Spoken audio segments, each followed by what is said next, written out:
Good morning students. क्या आपको मेरी आवाज़ सुनाई दे रही है? यदि सुनाई दे रही है थम्स अप करेंगे, यदि सुनाई नहीं दे रही थम्स डाउन करेंगे।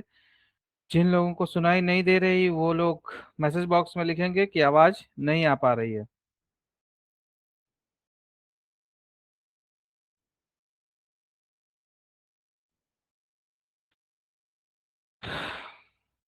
अभी कुछ लोगों के जुड़ने का हम लोग इंतज़ार करेंगे। कुछ ही देर के बाद हम लोग सेशन स्टार्ट करेंगे। तो लगभग 5 मिनट इंतजार करेंगे, कुछ लोग और जुड़ रहे हैं। जहाँ तक कुछ क्वेश्चन आया है कि अटेंडेंस कौन लेता है, जैसे ही आप ये सेशन ज्वाइन करते हैं आपका अटेंडेंस ऑटोमेटिकली बन जाता है। जिनका भी ये सवाल है।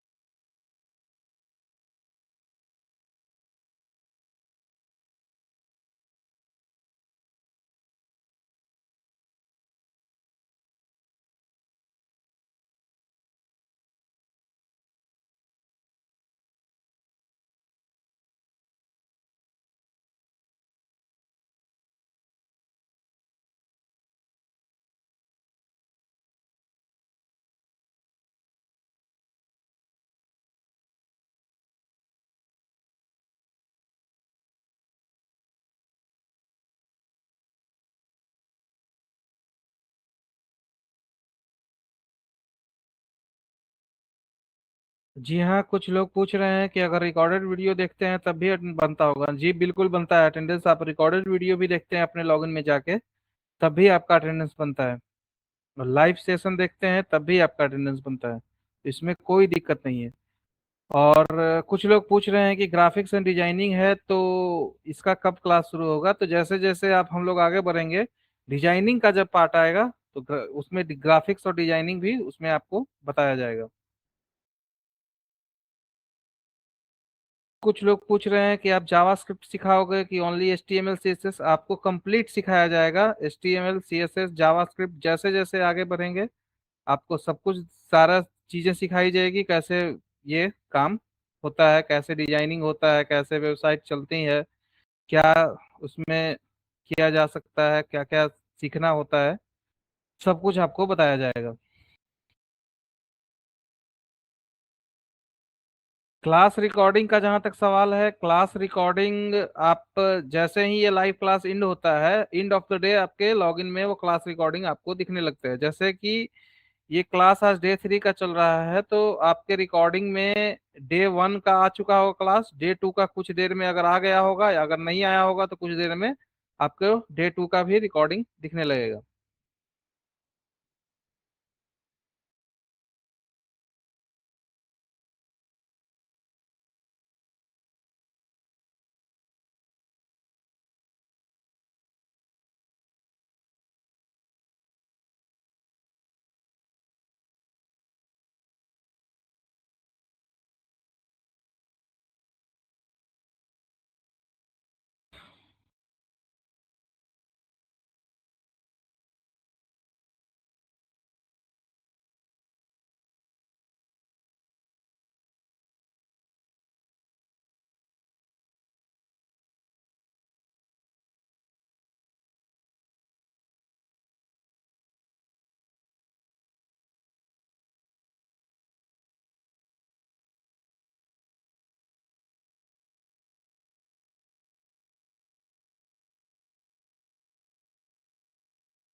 मुझे लगता है अब लोग काफी जुड़ गए हैं।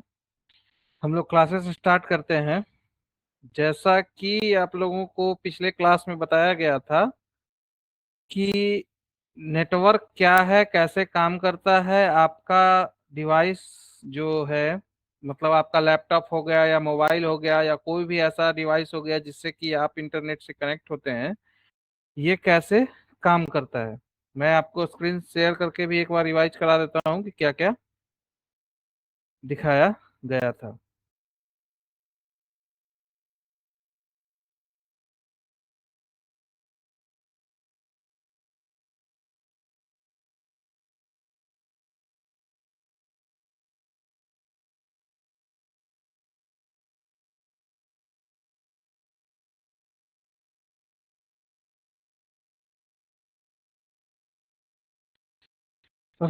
अभी आपके स्क्रीन पे जो लास्ट डे का क्लास का समरी है वो मैं आपको बता देता हूँ कि लास्ट डे क्लासेस में आपको क्या बताया गया था। लास्ट डे क्लासेस में आपको बताया गया था कि वेब प्रोटोकॉल्स क्या हैं, डोमेन क्या है और होस्टिंग सर्विसेज क्या है। तो वेब प्रोटोकॉल का जहां तक सवाल है, वेब प्रोटोकॉल जो है वो मान के चलिए कि मैंने आपको बताया था कि आपस में सर्वर और क्लाइंट सिस्टम के बात करने का जो है वो एक तरह से रूल्स हैं कि कोई भी क्लाइंट सिस्टम एक दूसरे से बात कैसे करता है। आप लोगों ने इसमें मल्टीपल प्रोटोकॉल्स के बारे में जाना था, जैसे एचटीटीपी के बारे में जाना था, एचटीटीपीएस के बारे में जाना था कि जो कि इसका सिक्योर्ड वर्जन है। आपने ये भी जाना था कल के क्लास में कि एसएसएल क्या है। एसएसएल का मतलब है कि यह एक सर्टिफिकेट होता है जो कि यह इंडिकेट करता है कि आपका साइट जो है अभी सुरक्षित मोड में चल रहा है, मतलब एचटीटीपीएस प्रोटोकॉल के थ्रू सुरक्षित किया गया है। मैंने ये भी बताया था आप लोगों को कि एचटीटीपी में क्या होता है कि आपका डेटा जो है बिल्कुल आपके सिस्टम से सर्वर तक बिल्कुल, मतलब रॉ फॉर्मेट में जाता है जिसमें कोई भी इंक्रिप्शन नहीं होता, जस्ट लाइक प्लेन टेक्स्ट जाता है। तो प्लेन टेक्स्ट में जाने का हानि ये होता है कि जैसे कि आप कोई कार्ड नंबर डाल रहे हैं या पासवर्ड डाल रहे हैं तो उसमें दिक्कत ये होता है कि कोई भी अटैकर या हैकर आपकी डेटा को बीच में चुरा सकता है, उसका दुरुपयोग कर सकता है, इस तरह का काम वो कर सकता है। एचटीटीपीएस में मैंने आपको बताया था कि यह एक सिक्योर्ड कनेक्शन है जिसके कारण कोई भी आपके डेटा को चुरा नहीं सकता है। जो आपका डेटा आपके सिस्टम पे इंक्रिप्ट हुआ और वो इंक्रिप्टेड वे में ही सर्वर तक जाता है, सर्वर वापस उसको डिक्रिप्ट करके फिर उसको पढ़ता है। जैसे आप स्क्रीन पे देख पा रहे होंगे, ये पेलोड ऐसे लैंग्वेज में कन्वर्ट कर दिया जा चुका है। कोई मैसेज मान लिया होगा हेलो, उसको ऐसे लैंग्वेज में कन्वर्ट किया गया है जिसको कि अगर कोई चुरा भी ले तो मतलब वो देख नहीं पाता है। फिर मैंने आपको बताया था कि यूआरएल का स्ट्रक्चर क्या है, इसमें डोमेन कौन सा है, सब डोमेन कौन सा है, इसका पाथ क्या है, क्वेरी पैरामीटर्स क्या है, इसके बारे में कल जानकारी आपको दी गई थी। फिर आपको बताया गया था कि डोमेन नेम सिस्टम क्या है, डोमेन नेम का क्या कॉन्सेप्ट है, डोमेन का क्या कॉन्सेप्ट है। डोमेन एक, जैसे कि आप एक डोमेन का एग्जांपल देखेंगे, google.com एक डोमेन है। तो डोमेन का सिस्टम मैंने आपको बताया था कि डोमेन जो है वो कुछ इस तरह का काम करता है कि आईपी एड्रेस, जो कि सबसे स्टार्टिंग में मैंने आपको बताया था कि आईपी एड्रेस जो है ये एक नंबर के फॉर्मेट में होता है। तो हर सर्वर और हर वेबसाइट का आईपी एड्रेस याद करना चूंकि लगभग लगभग असंभव काम है। कितना आईपी एड्रेस नंबर में चूंकि होता है तो याद करना थोड़ा मुश्किल है। इसके लिए आज इजाद किया गया था डोमेन सिस्टम का। डोमेन में क्या होता है कि यह एक, मतलब जस्ट लाइक टेक्स्ट का होता है, टेक्स्ट का होता है। तो जैसे google.com हो गया, flipkart.com हो गया, तो इसे याद करना आसान है। और पर समस्या यहाँ पे ये है कि कंप्यूटर वो टेक्स्ट फॉर्मेट समझता नहीं, वो बस ये जानता है कि इस चीज का एड्रेस कहाँ पे है। तो उस एड्रेस और वो जो नाम है google.com या फिर flipkart.com, इन दोनों के बीच का तालमेल जो है वो डोमेन नेम सिस्टम के द्वारा ही मैनेज होता है। इसका काम क्या है कि ब्राउजर सर्च जब करता है उसे आईपी एड्रेस नहीं मिलता, तो वो नेटवर्क एड्रेस ट्रांसलेशन सर्वर से कांटेक्ट करता है और पूछता है कि इस पर्टिकुलर डोमेन का आईपी एड्रेस क्या है। इसके बारे में तो मैंने कल आपको विस्तार से बताया था। फिर मैंने आपको बताया था कि अलग अलग सर्वर्स क्या हैं। शेयर्ड सर्वर के बारे में मैंने आपको बताया था कि शेयर्ड सर्वर जो है ये एक बड़े कंप्यूटर का बहुत सारा ब्लॉक्स बांट के आपको दे दिया जाता है। इसमें दिक्कत ये आता है कि यदि कोई एक वेबसाइट पे बहुत ज्यादा लोड आता है तो वो फिर दूसरे के वेबसाइट को भी इफेक्ट करता है।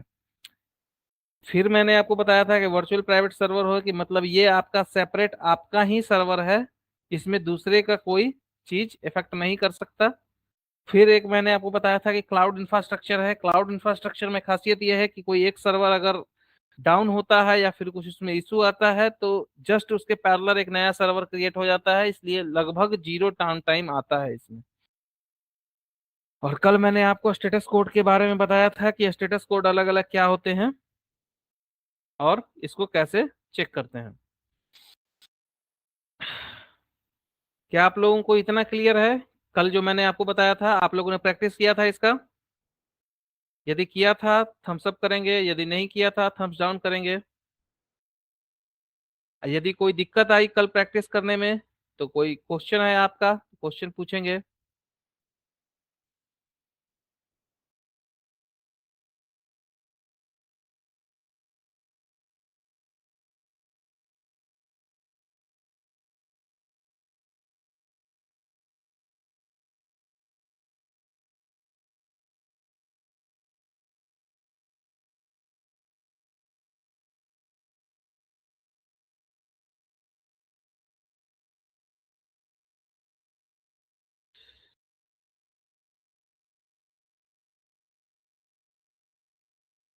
जिन लोगों का कहना है कि कल मैंने क्लास नहीं किया था तो वो लोग अपने जाके लॉगिन में वीडियो देख सकते हैं।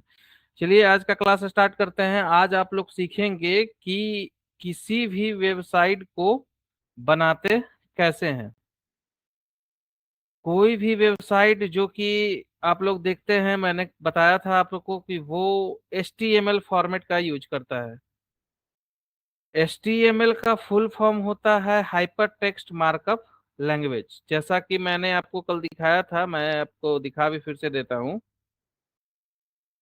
कि कोई भी वेबसाइट हो, चाहे वो किसी भी वेबसाइट का आप देखें,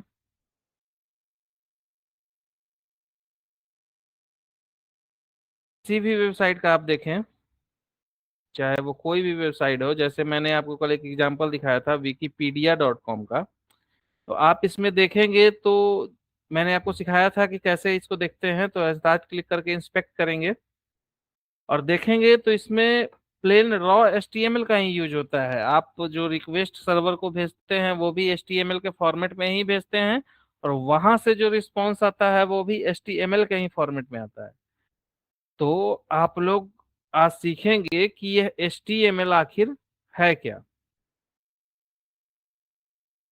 तो HTML जो है इसका पूरा नाम है हाइपर टेक्स्ट मार्कअप लैंग्वेज।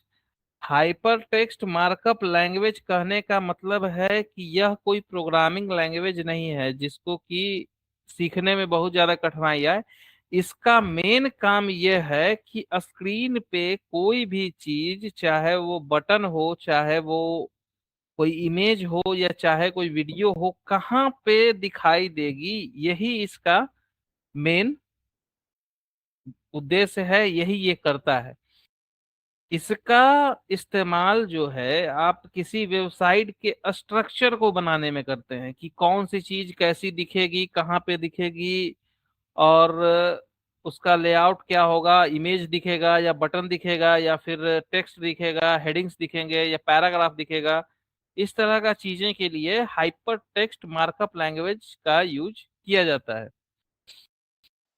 अब हाइपर टेक्स्ट मार्कअप लैंग्वेज ही क्यों, कोई और नहीं, क्यों? क्योंकि स्टार्टिंग से जब वेब का मतलब आविष्कार हुआ था, तो चूंकि आपने कल सीखा था कि एक प्रोटोकॉल होता है hyper text mark, HTTP, hyper text transfer protocol. इस प्रोटोकॉल का काम ही है कि ये हाइपर टेक्स्ट को एक जगह से दूसरे जगह ले जाता है, चाहे सर्वर से आपके सिस्टम पे हो, क्लाइंट मशीन पे, आपके फोन में हो या आपके लैपटॉप में हो, या फिर आपके सिस्टम से सर्वर तक जानकारी ले जानी हो। ये प्रोटोकॉल इसी लैंग्वेज को सपोर्ट करता है। हाइपर टेक्स्ट उसका नाम ही है, हाइपर टेक्स्ट ट्रांसफर प्रोटोकॉल। इसीलिए हम लोग स्ट्रक्चर बनाने में हाइपर टेक्स्ट लैंग्वेज का ज्यादा यूज करते हैं। इसके एडवांस भी एक लैंग्वेज होती है, वहां तक अभी आप लोगों को जानने की जरूरत नहीं, आप लोग इसी को समझेंगे क्या है ये।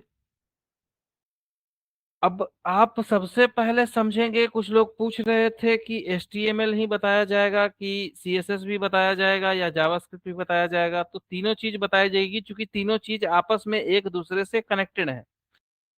जैसे कि आप कोई वेबसाइट अगर बनाते हैं तो HTML क्या करता है कि उसका पूरा रॉ स्ट्रक्चर डिफाइन करता है कि उसमें कहीं कहाँ पे बटन आएगा, कहाँ पे हेडिंग आएगा, कहाँ पे टेक्स्ट आएगा, कहाँ पे टेबल्स आएंगे, कहाँ पे लिस्ट आएगा, कहाँ पे हमें फॉर्म इनपुट लेना है यूजर से। ये सारा स्ट्रक्चर HTML डिफाइन करता है।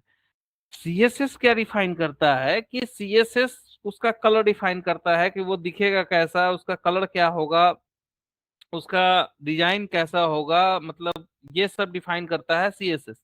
और जावास्क्रिप्ट क्या करता है कि उसका बिहेवियर डिफाइन करता है, जैसे कि किसी बटन पे क्लिक करने पे क्या होगा। आप एक एग्जांपल देखें कि आपके सिस्टम में या फोन में कैलकुलेटर होता है। कैलकुलेटर में बहुत सारे बटन होते हैं, उसमें प्लस का बटन होता है, उसमें इक्वल टू का बटन होता है, उसमें माइनस का बटन होता है। सेम उस प्लस बटन दबाने पे बैकएंड में कौन सा लॉजिक काम करेगा, ये काम जो है ये जावास्क्रिप्ट देखता है। मतलब एक तरह से समझे कि किसी वेबसाइट का ये ब्रेन है, कौन सा काम कब कैसे परफॉर्म करना है, ये सारा चीज जावास्क्रिप्ट डिफाइन करता है। तीन रॉ टेक्नोलॉजीज हैं। पहली टेक्नोलॉजी जो है वो है HTML, जो कि वेबसाइट का स्ट्रक्चर डिफाइन करता है।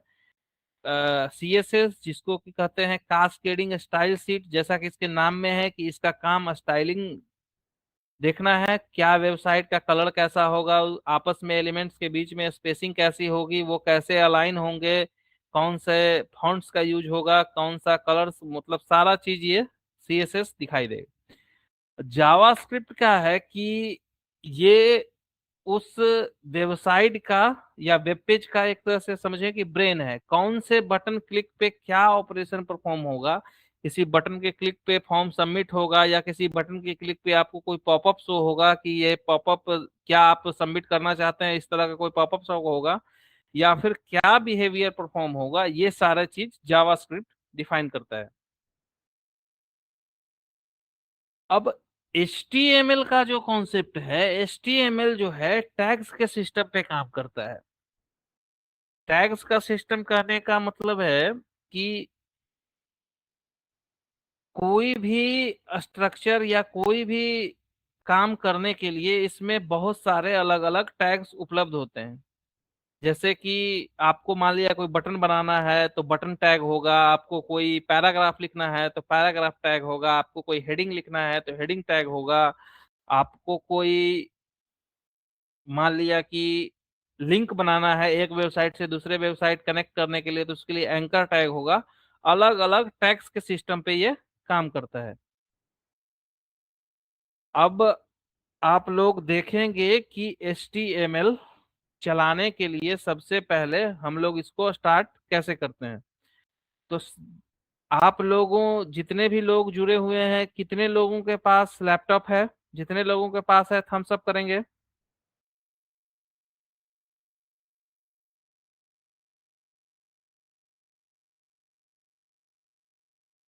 लगता है कि जित काफी लोगों के पास लैपटॉप है। और जिनके पास नहीं है उनको भी कोई दिक्कत नहीं आएगी, क्योंकि मैं ऑनलाइन बताने वाला हूँ दोनों टूल्स की मदद से कि आप लोग लैपटॉप से भी कैसे चला सकते हैं और नॉर्मल वे में अपने फोन से भी कैसे चला के देख सकते हैं। तो आप ध्यान देंगे यहाँ पे,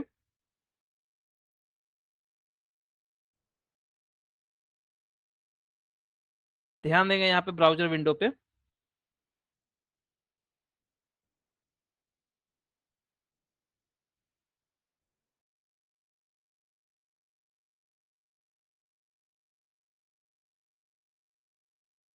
ब्राउजर विंडो पे जिन लोगों के पास लैपटॉप है, पहले मैं उनका बता देता हूँ। जिन लोगों के पास लैपटॉप है, आपको HTML चलाने के लिए किसी भी टेक्स्ट एडिटर की जरूरत है, चाहे वो नोटपैड ही क्यों ना हो।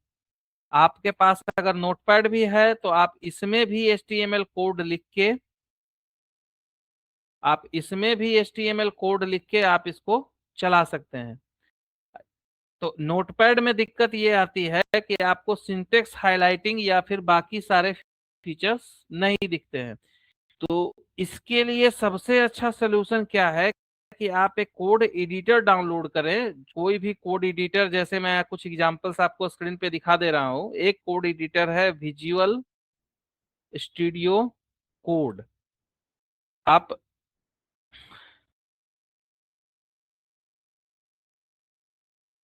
विजुअल स्टूडियो कोड जैसे ही आप गूगल पे सर्च करेंगे, ये आपको पहला लिंक दिख रहा है विजुअल स्टूडियो कोड का। आप इसको डाउनलोड कर सकते हैं।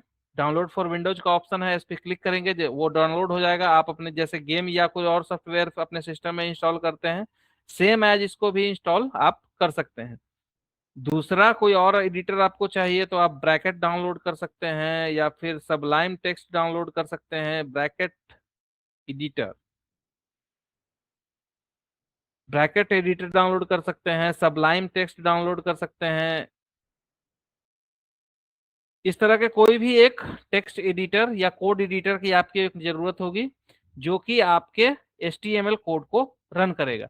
अब जो लोग फोन से देख रहे हैं या फिर एडिटर इंस्टॉल नहीं करना चाहते हैं, उनके लिए क्या है कि HTML ऑनलाइन एडिटर आप सर्च करेंगे, आपके सामने बहुत सारे ऐसे वेबसाइट दिखेंगे जो कि HTML को ऑनलाइन लिखने और चलाने की अनुमति देते हैं। जैसे एक आपके स्क्रीन पे दिख रहा होगा HTML ऑनलाइन एडिटर, आप क्लिक करेंगे जैसे ही इस पे, आपके सामने एक एडिटर टाइप का ओपन हो जाएगा जिसमें आप HTML कोड लिख सकते हैं, बगल में CSS कोड लिख सकते हैं, उसके बगल में जावास्क्रिप्ट कोड लिख सकते हैं।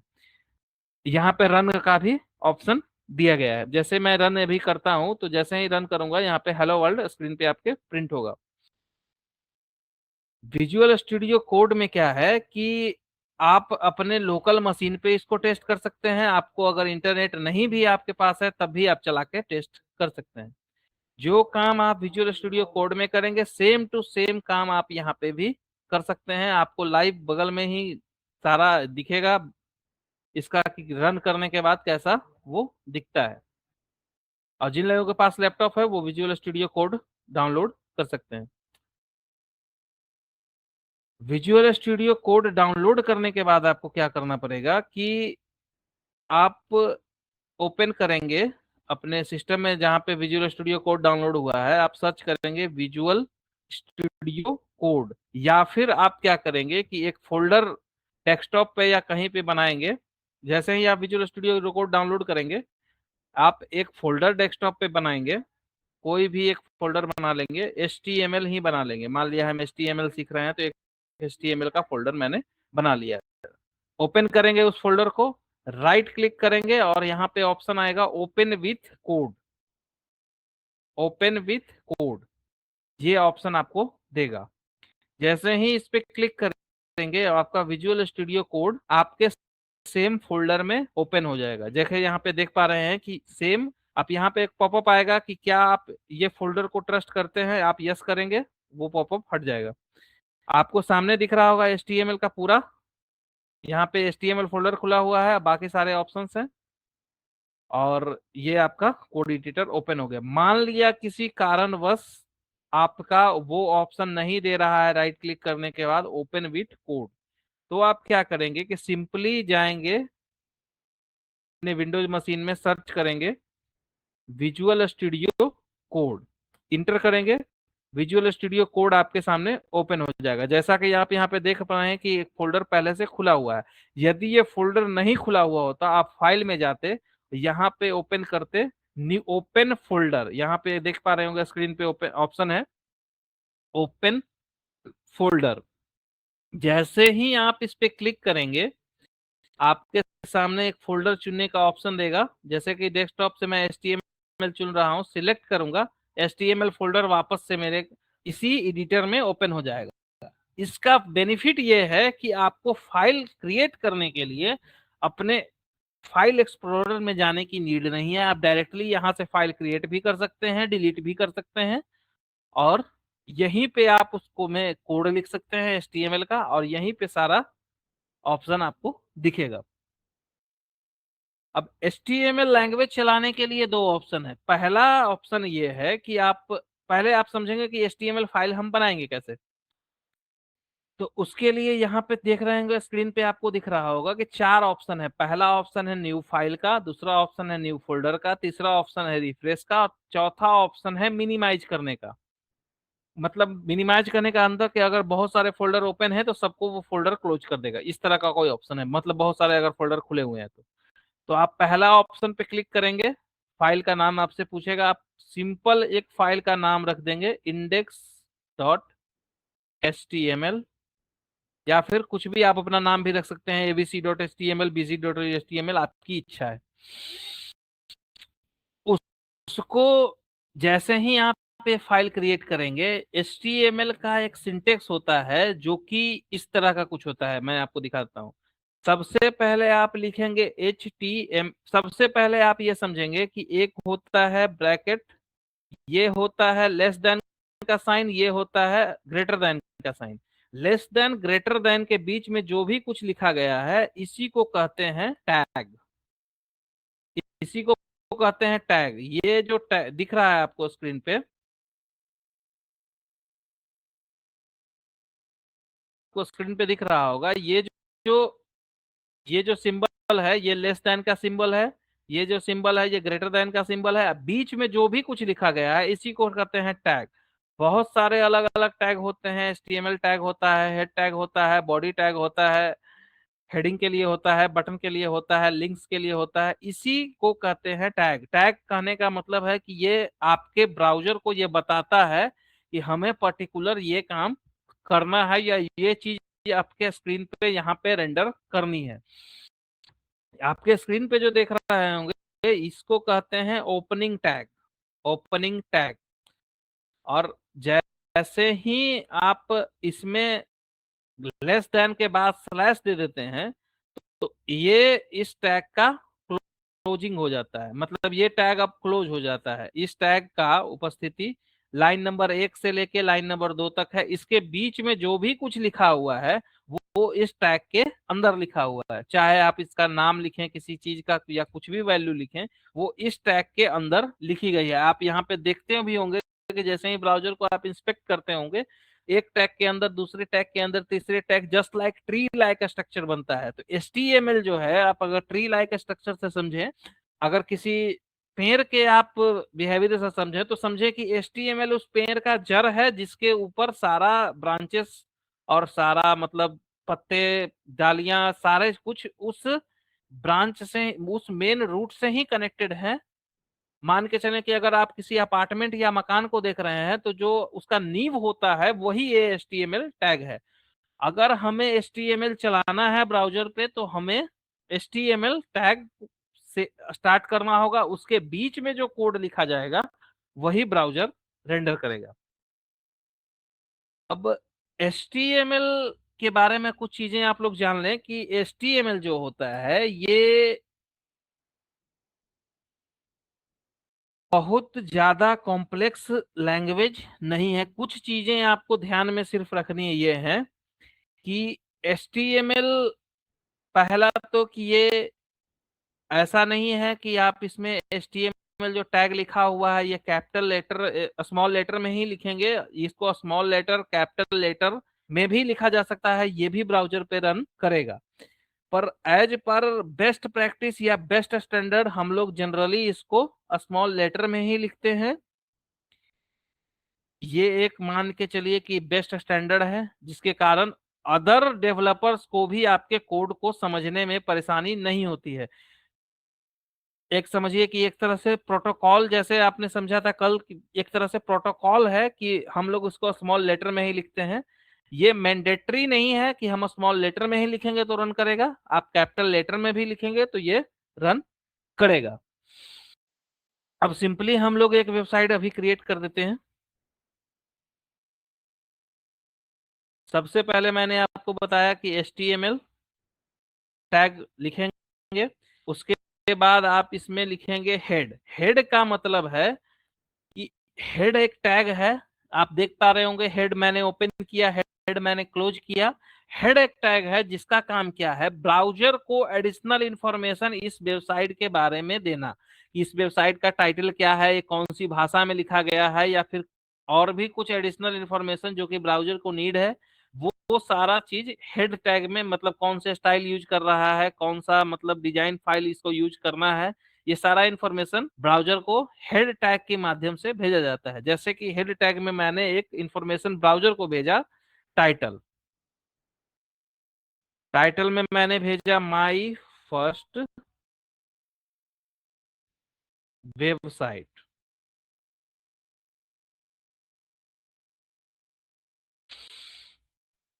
इसके बाद हेड टैग जैसे ही क्लोज होता है, हेड टैग के बाद सीधे आप बॉडी टैग ओपन करेंगे, और बॉडी टैग ओपन करने के बाद आप इसमें कुछ भी, अगर कोई भी टेक्स्ट लिखेंगे, जैसे कोई भी रैंडम टेक्स्ट लिखेंगे कि I my name is Ram Kumar, या my name is Shyam Kumar, कुछ भी अगर आप लिखेंगे,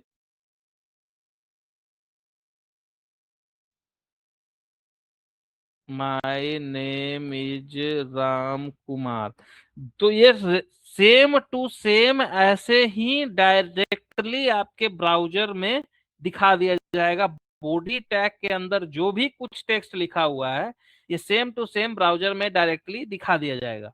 इसमें एक चीज ध्यान देना है कि HTML, कोई भी टेक्स्ट के बीच में अगर बहुत एक स्पेस से ज्यादा दिया हुआ है, तो वो सारा स्पेसेस को हटा के सिंगल स्पेस ही रेंडर करता है, मतलब केवल और केवल एक स्पेस।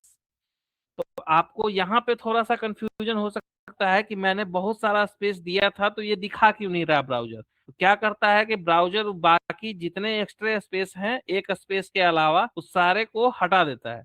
अब आप एक बेसिक HTML फाइल रेंडर कर चुके हैं, इसको चलाने के लिए आप क्या करेंगे, आप वापस से उसी फोल्डर में जाएंगे जहां पे आपने ये फाइल बनाया था। जैसा कि मैंने डेस्कटॉप पे बनाया था, इस HTML फाइल में वो फाइल आपको दिखेगा। आप डबल क्लिक करके या फिर राइट क्लिक करके ओपन, किसी भी ब्राउजर में ओपन करेंगे, चाहे वो फायरफॉक्स हो या गूगल क्रोम हो, या फिर कोई भी ब्राउजर जो आपके सिस्टम में इंस्टॉल है उसमें ओपन करेंगे, जैसा मैं आपको गूगल क्रोम में ओपन करके दिखा रहा हूँ। आप जैसे ही ओपन करेंगे आपको दिखेगा कि आपने जो टाइटल लिखा था वो टॉप पे सबसे ऊपर शो हो रहा है, माई फर्स्ट वेबसाइट। जो भी टाइटल लिखा गया, जो कि मैंने उसमें लिखा, वो आपको सबसे टॉप पे शो हो रहा है, माई फर्स्ट वेबसाइट। और जो भी आपने बॉडी टैग में लिखा, वो आपको ये विंडो, जो ब्राउजर का विंडो होता है, उसमें आपको directly as it is show हो रहा है कि my name is Ram Kumar. ये आपने पहला वेबसाइट क्रिएट कर लिया। आप यहाँ पे देख पा रहे होंगे कि ये, इसमें बहुत ज्यादा कोई लॉजिक या फिर बहुत ज्यादा कोई कॉम्प्लेक्सिटी नहीं है। ये बिल्कुल एक सिंपल टेक्नोलॉजी है, जिसके की वेबसाइट, जैसे कि मैं यहाँ पे डॉट डाल रहा हूँ, आप यहाँ पे स्क्रीन पे देख पा रहे होंगे कि जैसे मैं पेज रिफ्रेश करता हूँ, यहाँ पे डॉट भी लगा हुआ है। मैंने आप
मुझे लगता है कि इंटरनेट में शायद कुछ कनेक्टिविटी इशू आ रहा है। आप लोग फिर से कंफर्म करेंगे कि क्या आपको मेरी आवाज सुनाई दे रही है?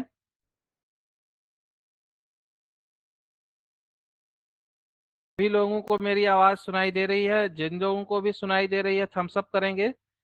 जिन लोगों को भी सुनाई नहीं दे रही थम्स डाउन करेंगे। मुझे लगता है अब क्लियरिटी प्रॉपर है, अब सभी लोगों को आवाज सुनाई दे रही है। मैं फिर से स्टार्ट करता हूं। आप लोगों ने अभी समझा कि HTML का वेब पेज कैसे बनाते हैं? आप लोगों ने समझा, देखा, विजुअल स्टूडियो कोड डाउनलोड किया? किन लोगों को कोई समस्या भी आई?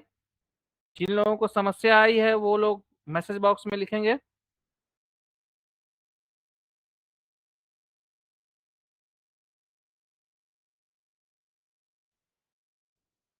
हाँ, वीडियो, आप लोग की कहना, आपका कहना सही है कि वीडियो अभी कुछ इंटरनेट की कनेक्टिविटी की वजह से नहीं आ रही थी। मैं फिर से बता देता हूँ कि कैसे वो काम करता था, ये कैसे HTML पेज बनाते हैं। आप लोगों ने विजुअल स्टूडियो कोड डाउनलोड कर लिया?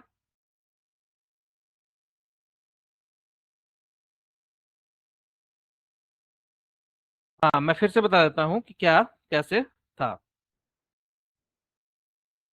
आप मैंने आपको अभी दिखाया था कि ये विजुअल स्टूडियो कोड जो है ये आप यहाँ पे डाउनलोड कर सकते हैं।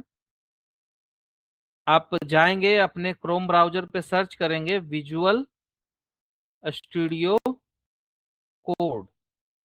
विजुअल स्टूडियो कोड जब सर्च करेंगे तो आपके सामने पहला लिंक जो ओपन होगा विजुअल स्टूडियो कोड का ओपन होगा। यह एक कोड एडिटर है जिसका काम है कोड को लिखने का और उसको ब्राउजर में उसको सेव करके अच्छे से रखने का, मैनेज करने का, ये सारा इसका काम है। और इसको यहाँ से आप लोग डाउनलोड करेंगे। और जिन लोगों के पास भी लैपटॉप नहीं है वो लोग क्या करेंगे कि गूगल पे सर्च करेंगे HTML ऑनलाइन एडिटर। जैसे ही आप इसे सर्च करेंगे आपके सामने बहुत ज्यादा लिंक आएगा, W3 स्कूल्स का भी आएगा, HTML ऑनलाइन एडिटर, बहुत सारे अलग अलग लिंक्स आएंगे। आप उसमें से किसी भी एक लिंक पे क्लिक करेंगे, आपके सामने वो एडिटर ओपन हो जाएगा। आप डायरेक्टली इसमें भी अपना कोड लिख के रन करा सकते हैं, कोई समस्या नहीं आएगी। सेम टू सेम जैसे कि आपके सिस्टम में रन होगा वैसा आपके ऑनलाइन HTML एडिटर में भी रन होगा। इसमें कहीं कोई समस्या आपको नहीं आएगी। अब विजुअल स्टूडियो कोड जैसे ही आप डाउनलोड करते हैं, डाउनलोड करने के बाद आप इंस्टॉल करते हैं, जस्ट लाइक आप कोई भी कंप्यूटर में सॉफ्टवेयर इंस्टॉल करते हैं, चाहे वो क्रोम ब्राउजर हो या फायरफॉक्स हो, सेम टू सेम उसी तरह से आप विजुअल स्टूडियो कोड को भी इंस्टॉल करते हैं। उसके बाद उसको ओपन करते हैं। एक फोल्डर आप अपने कहीं भी किसी फोल्डर में, कोई भी ड्राइव में, आप डेस्कटॉप पे भी आप जाके वहां एक फोल्डर बनाएंगे और फोल्डर बनाने के बाद आप राइट क्लिक करके ओपन विथ कोड करेंगे। यदि ये ओपन विथ कोड ऑप्शन आपके कंप्यूटर सिस्टम में नहीं दे रहा है तो दूसरा ऑप्शन क्या है कि आप विजुअल स्टूडियो कोड ओपन करेंगे। जस्ट लाइक आप सर्च करते हैं कोई भी सॉफ्टवेयर के लिए, जैसे क्रोम के लिए सर्च करते हैं उसी तरह विजुअल स्टूडियो कोड के लिए सर्च करेंगे, ओपन करेंगे इसको। और उस फोल्डर को ओपन करने के लिए फाइल मेन्यू में जाएंगे, ओपन फोल्डर का ऑप्शन क्लिक करेंगे और उस फोल्डर को अपने विजुअल स्टूडियो कोड में ही ओपन कर लेंगे। फोल्डर ओपन करने से ये बेनिफिट आप आप अपने फोल्डर में कोई भी फाइलें डायरेक्ट विजुअल स्टूडियो कोड से ही मैनेज कर सकते हैं। कोई भी फाइल क्रिएट कर सकते हैं, कोई भी फाइल डिलीट कर सकते हैं। इसके लिए आपको बार बार अपने फाइल मैनेजर में जाने की जरूरत नहीं होगी। फिर क्या करेंगे कि कोई भी फाइल क्रिएट करने के लिए कि हम यहाँ पे देख रहे होंगे टॉप पे HTML, ये है आपका फोल्डर का नाम। उसके बगल में चार अलग अलग आइकन आपको दिख रहा होगा, यदि नहीं दिख रहा होगा तो मैं जूम करके दिखा देता हूँ। चार अलग अलग आइकन आपको दिख रहा होगा। पहला आइकन होगा न्यू फाइल, इसका मतलब है कि ये नया फाइल क्रिएट करने के लिए है। दूसरा आइकन है ये जो नया फोल्डर क्रिएट करने के लिए है। तीसरा रिफ्रेश आइकन है और चौथा कोलैप्स आइकन है। आप न्यू फाइल वाले आइकन पे क्लिक करेंगे, कोई भी फाइल का नाम देंगे। जैसे कि मैंने एक फाइल बनाया था, मैं फिर से इसको डिलीट करके फिर से बना लेता हूँ। मैंने एक फाइल बनाया था index.html, HTML, index.html, यहाँ पे लास्ट में HTML जरूर लिखेंगे। HTML लास्ट में लिखने का मतलब ये है कि यह फाइल .html में, मतलब HTML लैंग्वेज के लिए है। HTML.html जो किसी भी फाइल नेम के बाद आप देख रहे हैं, वो एक फाइल का एक्सटेंशन है जो यह बताता है यह फाइल किस चीज के लिए है। जैसे आप जानते होंगे कुछ एक्सटेंशन के नाम .mp3 गाने के लिए होता है, .mp4 वीडियो के लिए होता है, .png इमेजेस के लिए होता है। इसी तरह का एक .txt टेक्स्ट फाइल के लिए होता है। उसी तरह HTML फाइल का जो है वो एक्सटेंशन है .html। अब जैसे ही ये फाइल आप इसमें ओपन करेंगे, आपको सबसे पहले लिखना है HTML। HTML जैसे ही आप लिख के एंटर करेंगे, HTML लिखने के लिए आप यहाँ पे ध्यान देंगे कि दो चीजें हैं, एक है लेस देन का सिंबल, एक है ग्रेटर देन का सिंबल। इसके बीच में जो भी कुछ हम लिख रहे हैं, चाहे वो HTML हो, चाहे टाइटल हो, चाहे बटन हो, चाहे कोई भी चीजें हो, यदि वो जावास्क्रिप्ट का टैग है तो वो ब्राउजर आपका डायरेक्टली रेंडर कर देगा। और इस लेस देन, बीच में कुछ भी टैग का नाम और लास्ट में ग्रेटर देन, इसको बोलते हैं ओपनिंग टैग। ओपनिंग टैग मतलब ये टैग यहाँ पे ओपन हो रहा है। और जहां तक भी इस टैग का आपको काम है, मान लिया कि मुझे लाइन नंबर 3 तक ही काम है, लाइन नंबर 10 तक ही काम है, या फिर जहां तक इसका काम है, वो काम खत्म होने के बाद क्या करेंगे कि लेस देन के बाद हम एक स्लैश देंगे और उस टैग का नाम रहेगा। जैसा कि आप स्क्रीन पे देख रहे हैं कि HTML है, ओपनिंग, लेस देन है, बीच में HTML है, फिर लास्ट में ग्रेटर देन है, ये ओपनिंग टैग है। और जैसे ही लेस देन के बाद एक स्लैश दिया गया है, तो ये एक क्लोजिंग टैग की तरह बिहेव करता है।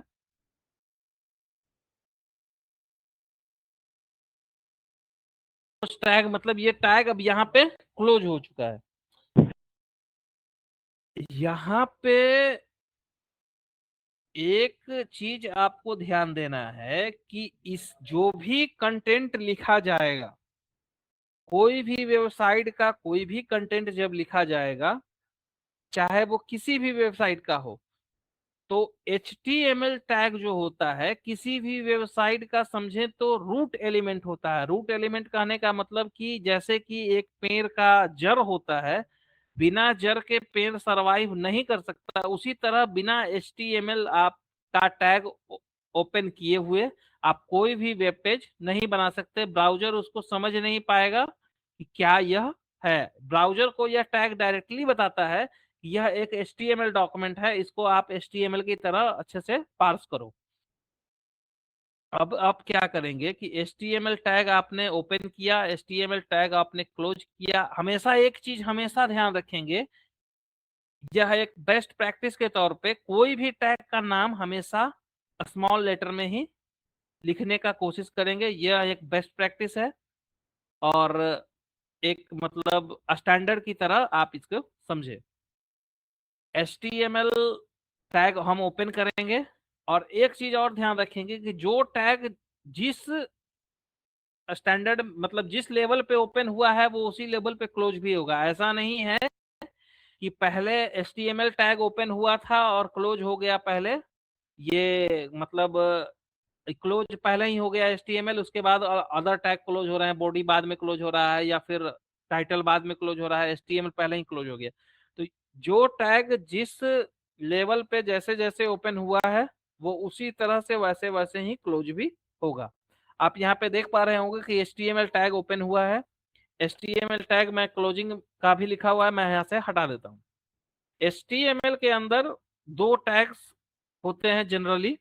पहला टैग होता है हेड टैग और दूसरा टैग होता है हेड टैग। को लिखने का तरीका स्लैश लेस देन लिखेंगे, हेड लिखेंगे, ग्रेटर देन देंगे। आपको यहाँ पे देख पा रहे हैं कि जैसे ही मैं हेड टैग को लिख रहा हूँ ऑटोमेटिक क्लोजिंग आ रहा है। ऑटोमेटिक क्लोजिंग इसलिए आ रहा है कि ये एडिटर जो है आपका विजुअल स्टूडियो कोड, इसका इंटेलिजेंस जो है आपके टैग को ऑटोमेटिक क्लोज कर रहा है। तो ये एक समझे कि कोड लिखने में एक तरह की इस तरह की सुविधा देता है कि आपका मतलब ध्यान से या फिर मेहनत बचाता है एक तरह से समझे तो, कि हेड टैग जैसे ही हम लिख के ओपन करेंगे उसको ऑटोमेटिक एक क्लोजिंग टैग दे देगा, और इस तरह का ये काम होता है विजुअल स्टूडियो कोड में। अब हेड टैग के अंदर हम लिखेंगे टाइटल। आप यहाँ पे देख भी पा रहे होंगे कि मैं टी लिख रहा हूं, तो ये सजेस्ट कर रहा है कि कौन कौन सा टैग HTML में मौजूद है और सपोर्ट करता है। तो आप यहाँ पे देख पा रहे होंगे टाइटल टैग मैंने जैसे ही ओपन किया, टाइटल टैग ऑटोमेटिक क्लोज हो गया।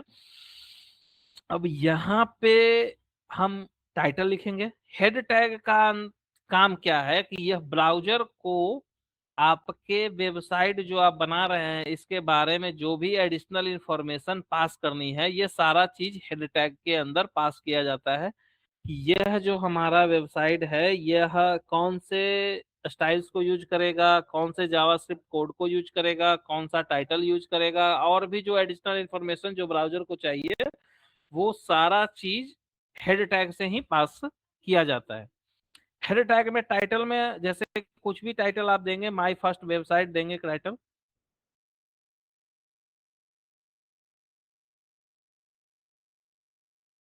और आप यहाँ पे देख रहे होंगे टाइटल टैग ओपन हुआ है, टाइटल टैग क्लोज भी हुआ है, हेड टैग ओपन हुआ है, हेड टैग क्लोज भी हुआ है। और मतलब लेवल आप लेडर समझें एक तरह से कि जिस लेडर पे ओपन हुआ है वो उसी लेडर पे क्लोज भी हुआ है। आप देख पा रहे होंगे कि एक टैबिंग भी दिया हुआ है। आप ऐसे भी रखेंगे तो इसमें कोई दिक्कत नहीं है, जैसे जैसे ओपन हुआ है वैसे वैसे क्लोज हुआ है। पर विजुअल स्टूडियो का ऑटो फॉर्मेटर क्या करता है कि इसको एक टैब देके ऑटो फॉर्मेट कर देता है, जिससे आपको यह समझने में आसानी होती है कि कौन से टैग के अंदर कौन सा लिखा हुआ टैग है। जैसे कि आप यहाँ पे देख के क्लियरली समझ सकते हैं कि HTML टैग के अंदर हेड लिखा हुआ है, इसके अंदर टाइटल लिखा हुआ है। तो ये विजुअल स्टूडियो कोड का फीचर है जो आपको ये समझने में मदद करता है और समझने में आसानी करता है, इसका ये कोड फॉर्मेटर फीचर है। दूसरा, आप हेड के बाद जैसे ही बॉडी लिखेंगे, मैंने आपको अभी बताया था कि बॉडी के अंदर जो है ये जितने भी कंटेंट जो कि वेबसाइट पे शो होंगे सारे के सारे कंटेंट बॉडी के अंदर आएंगे। कोई भी कंटेंट, चाहे आप कोई बटन दिखाना चाहें, कोई आप पैराग्राफ दिखाना चाहें, कोई आप लिंक दिखाना चाहें, कोई आप फॉर्म दिखाना चाहें, या फिर कुछ भी चीज दिखाना चाहें, सबके सब बॉडी के अंदर लिखा जाएगा। हेडिंग क्या करेगा कि बस उस वेबसाइट का एक एडिशनल इंफॉर्मेशन सप्लाई करेगा, किसको, ब्राउजर को। बॉडी के अंदर कुछ भी लिख देते हैं कि my name is Ram Kumar. अब इसको ओपन करने का पहला तरीका, आप जहां पे फाइल बनाए हैं वहां पे जाएंगे अपने फोल्डर में, वहां पे उस फाइल पे राइट क्लिक करेंगे। राइट क्लिक करने के बाद कोई भी ब्राउजर के साथ आप उसको ओपन कर लेंगे। कोई भी ब्राउजर मतलब कुछ भी, गूगल क्रोम हो या फायरफॉक्स हो या माइक्रोसॉफ्ट एज हो या कोई और भी ब्राउजर आपके सिस्टम में इंस्टॉल हो, बस उसके साथ आप उस फाइल को ओपन कर लेंगे। जैसे ही आप ओपन करेंगे आपको दिखेगा, आपने जो अपने उस वेबसाइट का टाइटल जो अभी लिखा था HTML कोड में, वो आपको सबसे टॉप पे शो हो रहा है। आप यहाँ पे देख पा रहे होंगे माई फर्स्ट वेबसाइट। ये ब्राउजर आपके उस फाइल को पार्स करके वहां से हेडिंग टैग से वो टाइटल का इंफॉर्मेशन ले लिया है और वहां पे वो ऊपर टॉप पे दिखा रहा है माई फर्स्ट वेबसाइट। और जो भी चीजें आपने बॉडी में लिखा है वो डायरेक्टली ब्राउजर के विंडो में दिख रही है आपको कि इस वेबसाइट के अंदर क्या कंटेंट लिखा गया है। आप अगर इसको यह देखना चाहें तो जैसा कि मैंने आपको पहले बताया था कि ये आप देख सकते हैं कि किसी भी वेबसाइट के अंदर क्या लिखा हुआ है, तो आप राइट क्लिक करेंगे, इंस्पेक्ट पे क्लिक करेंगे, आप सेम टू सेम स्ट्रक्चर जो आपने लिखा है आप अपने ब्राउजर के एलिमेंट्स में भी देख पाएंगे। जो लिखा है कोड में सेम टू सेम ब्राउजर उसको वैसे ही पार्स करके आपको दिखा रहा है। आप अगर चाहें तो अभी लोकली आप इसको चेंज भी कर सकते हैं, जैसे माई नेम इज राम कुमार की जगह आप माई नेम इज श्याम कुमार भी लिख सकते हैं। ये, आप, यह आप इमीडिएट आप यहाँ पे चेंज करके देख सकते हैं कि यहाँ पे चेंज ब्राउजर विंडो में हो गया। पर हमेशा एक चीज ध्यान रखना है, कोई भी चेंज जो आप यहाँ से इंस्पेक्ट एलिमेंट करके और जाके वहां से डायरेक्टली चेंज कर रहे हैं, यह आपके ओरिजिनल फाइल में चेंज नहीं हुआ है। जैसे ही आप इस पेज को रिफ्रेश करेंगे, जो पहले से था वही आएगा। मतलब जो HTML कोड आपके सिस्टम में सेव है वही ब्राउजर पे रेंडर होगा फाइनली। अगर कोई भी दूसरा व्यक्ति उसको खोलेगा तो वो उसको वही दिखेगा। मतलब यहाँ पे जो चेंजेस आप करते हैं,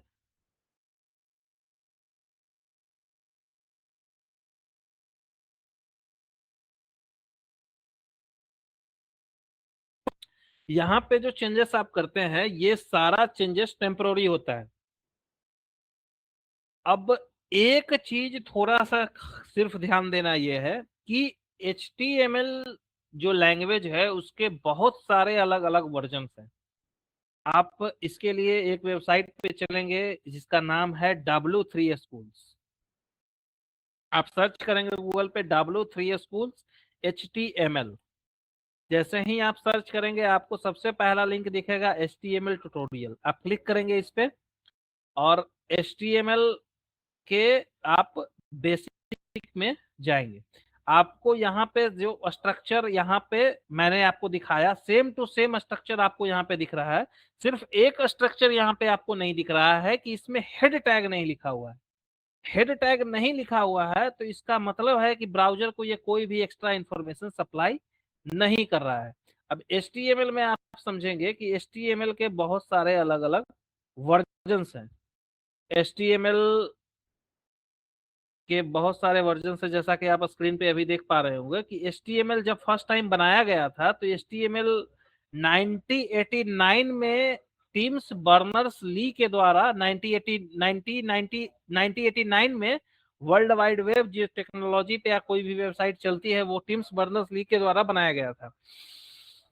उसके बाद टिम्स बर्नर्स ली जो वैज्ञानिक थे उन्होंने ही HTML लैंग्वेज का भी इन्वेंशन किया।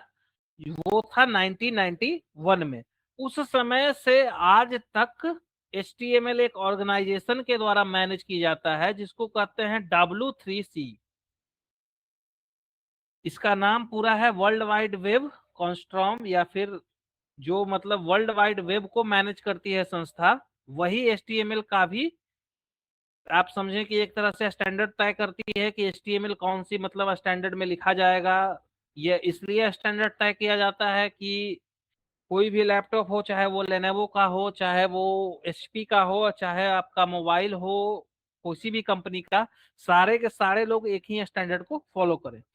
इस संस्था ने 2014 में एक आप समझें कि एक रिकमेंडेशन दिया कि जितने भी ब्राउजर या फिर डेवलपर्स हैं ये क्या करें कि HTML5 को यूज करें, इसमें फीचर्स कुछ ज्यादा है। और भी आप स्क्रीन पे देख रहे होंगे कि HTML के बहुत सारे वर्जन हैं। HTML2 है, HTML3.2 है, HTML4 है, XHTML है। और HTML5 2008 में ही आ गया था, पर 2014 में इस संस्था ने रेकमेंड कर दिया कि जो भी डेवलपर्स हैं या फिर जो भी ब्राउजर्स हैं वो HTML5 को जो है वो एज ए मतलब समझे कि प्रायोरिटी दें या फिर उसको प्रमोट करें। एक तरह से आप इसको समझें तो HTML आप अभी जो डॉक्यूमेंट देख रहे हैं ये एक HTML ओल्ड फॉर्मेट का कोड है। ओल्ड फॉर्मेट कहने का मतलब कि जो पहले HTML यूज होता था HTML5 से पहले, वो यह है जो मैंने आपको स्क्रीन पे दिखाया। अब इसी फॉर्मेट को आपको अगर यह ब्राउजर को बताना है कि मेरा डॉक्यूमेंट HTML4 नहीं HTML5 है, तो बस आपको कुछ नहीं करना है। HTML से पहले एक चीज आपको देना है, लेस देन का सिंबल देना है, एग्जीक्यूशन मार्क देना है और डॉक टाइप लिखना है कैपिटल लेटर में, डॉक टाइप। और जैसे ही डॉक टाइप अब लिखेंगे उसके बाद स्पेस देना है, लिखना है यहाँ पे HTML, डॉक टाइप HTML। आप यहाँ पे देख अभी आप मैंने दिखाया, आप HTML बेसिक में सबसे पहला ये देखेंगे कि यहाँ पे लिखा हुआ है डॉक टाइप HTML। इसका काम बस कुछ नहीं है, आप यहाँ पे भी देख पा रहे होंगे कि इसका काम बस यही है कि यह बताता है ब्राउजर को कि हमारा जो डॉक्यूमेंट है यह HTML5 स्टैंडर्ड का है, ब्राउजर इसको HTML5 स्टैंडर्ड के अनुसार ही पार्स करे। मतलब HTML5 में जो भी टैग्स मौजूद है या फिर जो भी नए फीचर्स मौजूद है वो ब्राउजर इसको अच्छे से सपोर्ट करे और अच्छे से पार्स करे। तो बस आप अपने फाइल के स्टार्टिंग में बस आप एक चीज जोड़ेंगे, डॉक टाइप HTML। आप जैसे ही इसको रिफ्रेश करेंगे आपको कुछ बदलाव नहीं दिखेगा, बस आपका ब्राउजर अब समझ रहा है कि आपका जो कोड है वो लेटेस्ट HTML5 में अभी चल रहा है।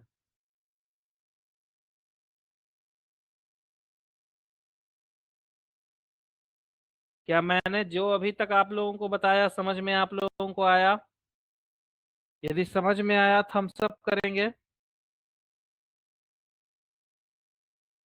कितने लोगों ने विजुअल स्टूडियो कोड डाउनलोड किया? किन्हीं को कोई समस्या आई विजुअल स्टूडियो कोड डाउनलोड करने में? यदि कोई समस्या आई तो वो लिखेंगे क्वेश्चंस में।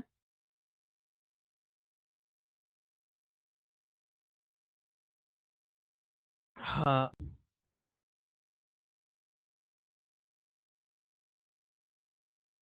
वीडियो लैग कर रहा है। ओके, आप लोगों तक आवाज मेरी पहुंच रही है सारा क्लियर? यदि आवाज आप लोगों तक पहुंच रही है थम्स अप करेंगे। यदि आवाज नहीं पहुंच पा रही थम्स डाउन करेंगे। मुझे लगता है कि कुछ लोगों तक आवाज नहीं पहुंच पा रही या वीडियो नहीं पहुंच पा रहा, तो आप लोग कुछ देर और इंतजार करेंगे। मैं शायद नेटवर्क में कुछ समस्या है, मैं उसको फिक्स करता हूँ।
अब आपको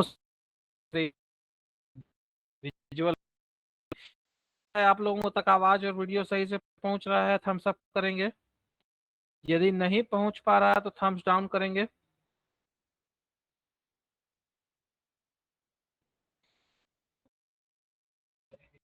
मुझे लग रहा है अब वीडियो क्लियरली विजुअल है, आवाज भी आप लोगों तक पहुंच रही है अच्छे से।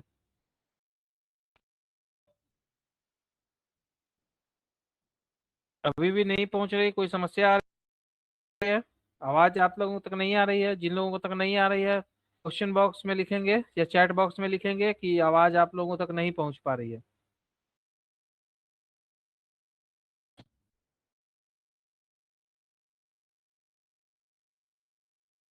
वीडियो नहीं आ रही है आप लोगों तक?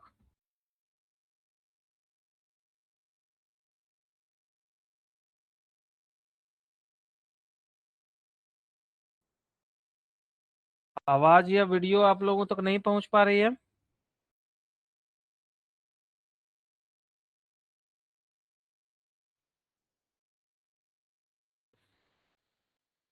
आवाज नहीं आ रही है। हेलो, अब शायद आवाज जा रही होगी आप लोगों तक, एक बार चेक करेंगे। वीडियो भी अब पहुंच रहा होगा।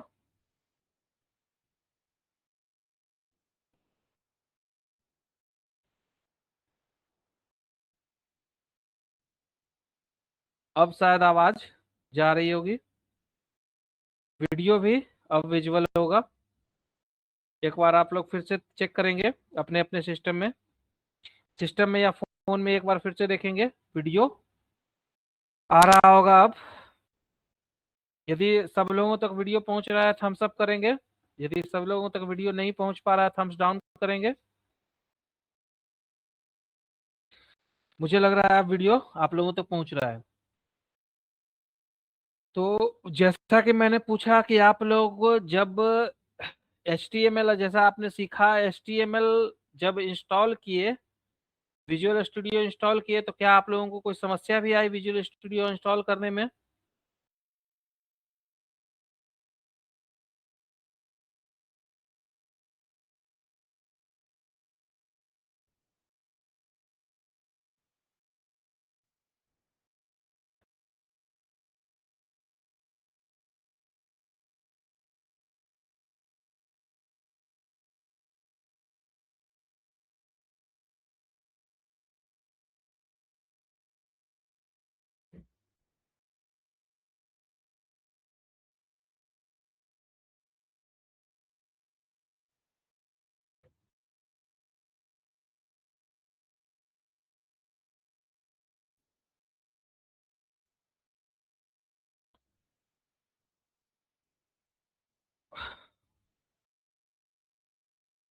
अब शायद आवाज आप लोगों तक पहुंच रही होगी, मुझे लगता है अब वीडियो भी क्लियरली विजुअल होगा।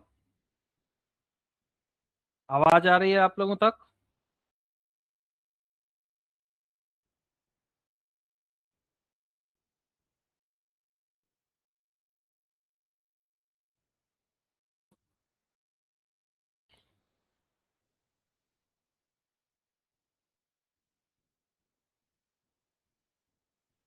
अब शायद मुझे लग रहा है आवाज जा रही है, आप लोगों तक पहुंच पा रही है।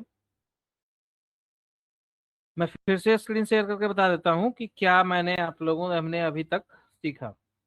मैंने जैसा कि आपको बताया कि विजुअल स्टूडियो कोड में जैसे ही आप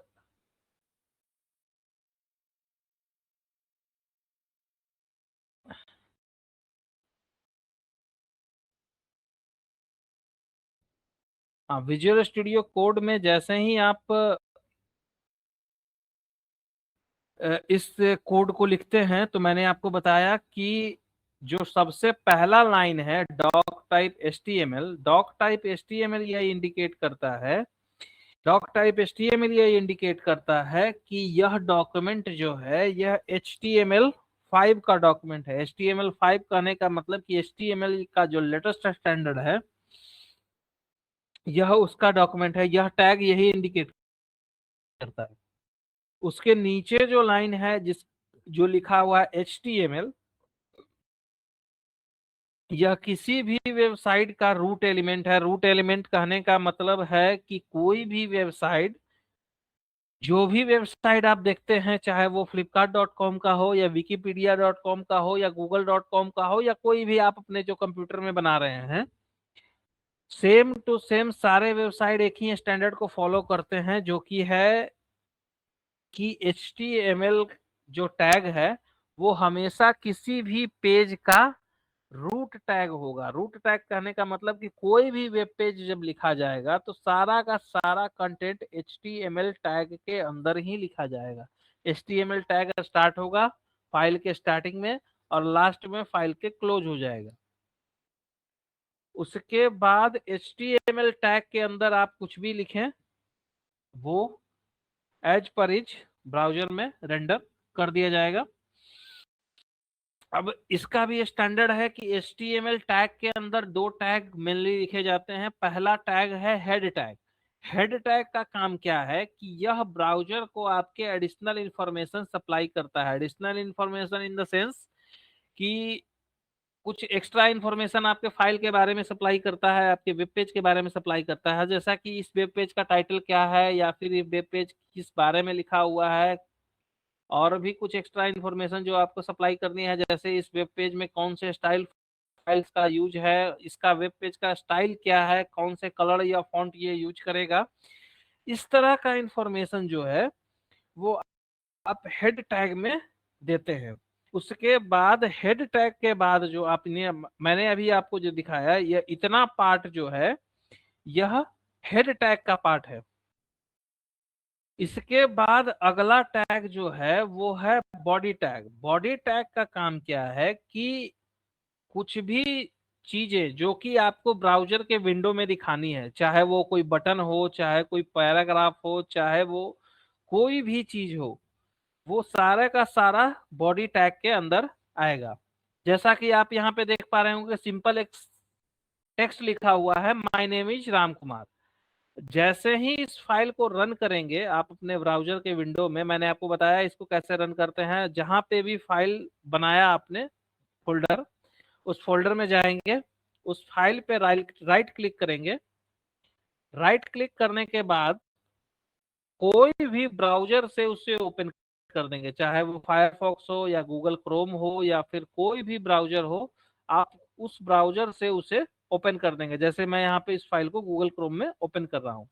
जैसे ही आप इस फाइल को ओपन करेंगे कि जो भी आपके बॉडी के अंदर लिखा हुआ था वो आपके विंडो में डायरेक्ट दिखेगा, और जो भी आपने हेड में लिखा था टाइटल, वो टाइटल ब्राउजर ने ऑटोमेटिकली पार्स करके इसको टाइटल में दिखा दिया। आप यहाँ पे होवर करेंगे तब भी आपको टाइटल दिखेगा कि माय फर्स्ट वेबसाइट नाम का जो पेज बनाया गया था और उसमें क्या कंटेंट लिखा हुआ है वो यहाँ पे है। अब आप ये कहेंगे कि सर टैग्स का अगर सिस्टम है तो ये टैग मिलेगा कहाँ पे, कि कौन कौन सा टैग इसके अंदर सपोर्ट करता है, या कौन कौन सा टैग हम लिख सकते हैं, या फिर क्या क्या इसके अंदर रख सकते हैं, ये सब कहाँ पे मिलेगा।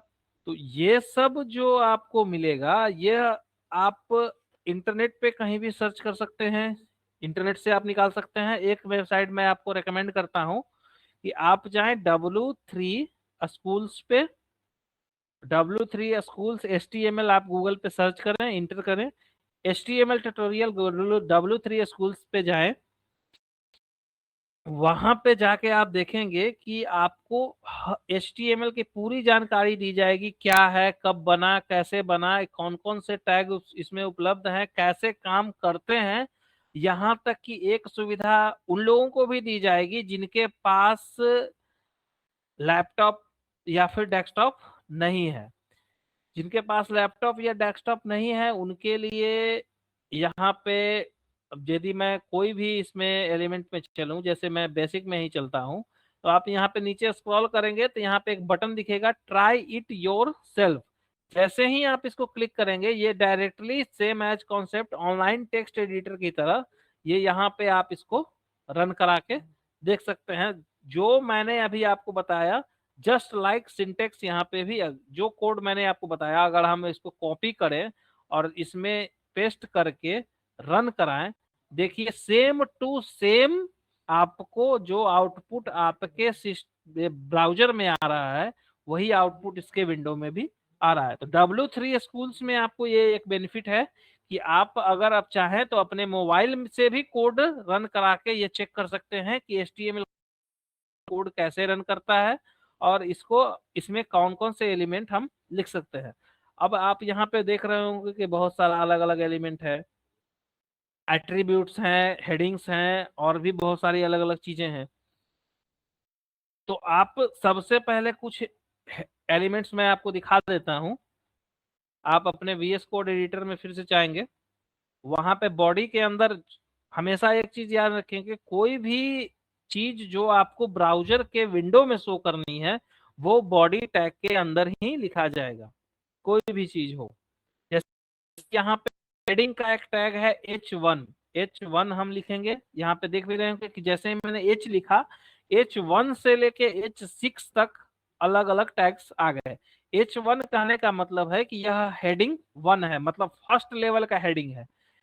इससे क्या होता है कि जैसे ही आप इसके अंदर कुछ भी लिखते हैं तो वो एक बड़ा लेटर, बड़ा फॉन्ट साइज में और बोल्ड लेटर में दिखाता है। इसका मतलब है कि यह एक वेबसाइट का मेन हेडिंग है।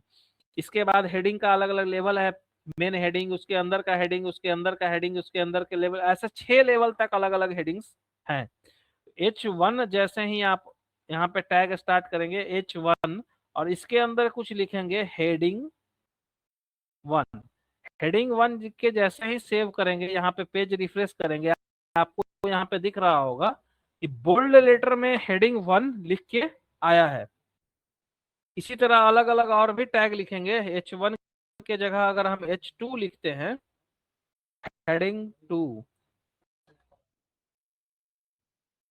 इसी तरह से अगर हम H3 लिखते हैं, हेडिंग 3। तो आप यहाँ पे रिफ्रेश करके देख पाएंगे कि हेडिंग 1 सबसे बड़ा है, हेडिंग 2 उससे थोड़ा सा फॉन्ट साइज उसका छोटा है, हेडिंग 3 का फॉन्ट साइज उससे थोड़ा सा छोटा है। ये आप यहाँ पे कुछ लोग क्या करते हैं कि इन टैग्स का उपयोग फॉन्ट साइज को बड़ा या छोटा करने में करते हैं, जो कि इस टैग का उपयोग नहीं है। इसका उपयोग यह है, यह आपके ब्राउजर या फिर आप समझे कि जो सर्च इंजन है हमारा गूगल, उसको बताता है कि ये वेब पेज का मेन हेडिंग यही है। जैसे आप google.com पे जाएं, किसी वेबसाइट पे, जैसे google.com ही सर्च करें, गूगल सर्च करें, आप इस पे गूगल पे ही गूगल सर्च करें या फिर फ्लिपकार्ट सर्च करें, तो आपको जो सबसे टॉप पे यहाँ पे दिख रहा है फ्लिपकार्ट, और इसके बारे में कुछ इन्फॉर्मेशन लिख रहा है, तो ये फ्लिपकार्ट जो लिख रहा है, ये समझिए कि आप इस वेबसाइट का मेन हेडिंग है। ब्राउजर इसको पास करके सबसे टॉप पे दिखाता है कि यह वेबसाइट जो है यह इसी के बारे में है। जैसे यहाँ पे अलग अलग पेज का आप दिख रहे होंगे कि इसका हेडिंग है मोबाइल फोन्स, इसका हेडिंग है बिग बिलियन डेज स्टोर, इसका हेडिंग है Flipkart seller hub, Flipkart minutes, अलग अलग हेडिंग्स हैं। आप यहाँ पे और भी देख रहे होंगे कि फ्लिपकार्ट ऑनलाइन शॉपिंग ऐप का भी आपको हेडिंग अलग अलग दिख रहा है। एक हेडिंग के अब यहाँ पे जो सबसे ऊपर जो सबसे टॉप प्रायोरिटी का हेडिंग है, जैसे आप कोई वेबसाइट बना रहे हैं, कुछ भी कारण से किसी स्टोर का वेबसाइट बना रहे हैं, आपको मान लिया कि किराना का सामान बेचना है, आप यहाँ पे एक वेबसाइट बनाए कि माई किराना स्टोर, तो माई किराना स्टोर जो आपने लिखा हेडिंग 1 में, वो उसका टॉप हेडिंग हुआ। ब्राउजर या फिर जो आपका सर्च इंजन है वो उसको पास करेगा कि यह वेबसाइट का नाम जो है माई किराना स्टोर है, अब वो उसको ऐसे ही दिखाएगा गूगल पे। इसी तरह अलग अलग हेडिंग्स होते हैं। अब कहे कि हेडिंग हो गया, तो हेडिंग के जैसे आप कुछ ब्लॉग लिख रहे हैं, इसका एग्जांपल मैं दिखा देता हूँ। जैसे मैं एक ब्लॉग लिख रहा हूँ कि जैसे एक ब्लॉग लिख रहा हूँ कि HT web side development development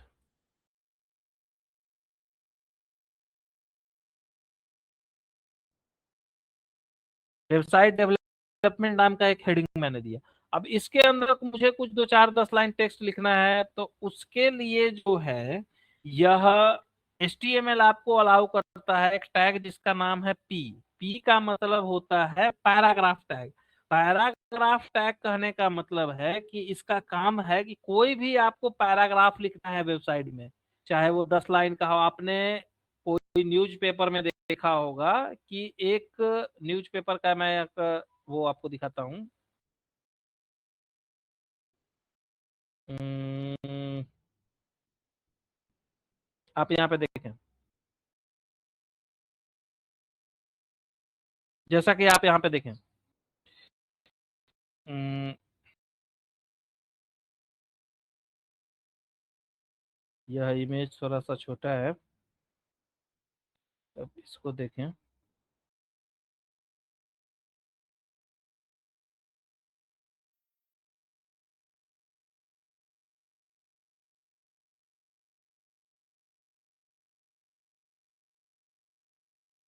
हम्म, आप इस इमेज को देखें सही से, अच्छे से। यह इमेज आप लोगों को क्लियरली दिख पा रही है? इस इमेज में देखें कि सबसे पहले आपको एक बड़ा और बोल्ड लेटर में एक हेडिंग दिख रहा है, मॉस्को में मिले भारत चीन के रक्षा मंत्री। ये जो बोल्ड लेटर में लिखा हुआ है यही आपका टॉप प्रायोरिटी का हेडिंग है। उसके नीचे जो भी कंटेंट लिखा हुआ है ये सब पैराग्राफ्स हैं। जैसे एक पैराग्राफ यहाँ से लेके यहाँ तक स्टार्ट है, एक पैराग्राफ खत्म हुआ, उसके बाद दूसरा पैराग्राफ स्टार्ट हुआ। इसी तरह से किसी किसी न्यूज़पेपर में आप देखेंगे कि कई पैराग्राफ्स अलग अलग लिखे जाते हैं। तो पैराग्राफ कहने का मतलब है HTML में कि अगर आपको कोई अलग अलग पैराग्राफ की तरह उसको लिखना है तो उसके लिए इसमें एक टैग उपलब्ध है, पैराग्राफ टैग। कुछ भी इसमें टेक्स्ट लिखते हैं कि HTML define the structure of the web। अब यहाँ पर रिफ्रेश करेंगे, ये जो नीचे आ रहा है ये एक पैराग्राफ है। आप यहाँ पे देख पा रहे होंगे कि ये एक पैराग्राफ है। और कोई बहुत बड़ा अगर हम टेक्स्ट कॉपी करें,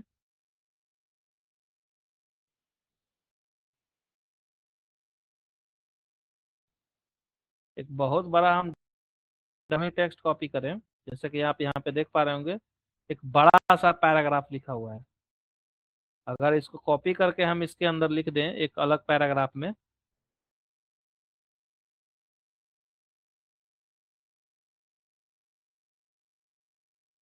इसको कॉपी करके हम एक लिख दें अलग पैराग्राफ में, और ये बड़ा सा टेक्स्ट मैंने लिख दिया, और इसको यहाँ पे जैसे ही आप अपने वेब पेज को रिफ्रेश करेंगे आपको दिख रहा होगा कि ये एक पैराग्राफ है। इसी तरह का अलग अलग पैराग्राफ हमें बनाना है, तो इसी को मान लिया कि कॉपी करके मैंने 3-4 बार लिख दिया। पैराग्राफ कहने का मतलब है कि जैसे ही वो पैराग्राफ टैग इंड हुआ, कोई भी टेक्स्ट उसके अंदर इंड हुआ और नया पैराग्राफ चालू हुआ, तो वो पैराग्राफ उस लाइन को वहीं पे छोड़ देगा, अगला लाइन एकदम बिल्कुल स्टार्ट से स्टार्ट करेगा। जैसे आप यहाँ पे देख पा रहे होंगे, यहाँ पे ये खत्म हो गया लाइन। अब इसके बाद इसने आगे का स्पेस छोड़ दिया, उसके बाद कोई भी नया लाइन स्टार्टिंग से शुरू किया। तो आपको अगर कोई पैराग्राफ लिखना है वेबसाइट में तो उसके लिए जो टैग है वो है पी टैग। आप अभी मैंने आपको 2 टैग के बारे में बताया। एक टैग है H1 टैग, एक है पी टैग। अब एक नया फाइल बनाएंगे हम लोग, कुछ भी index2.html।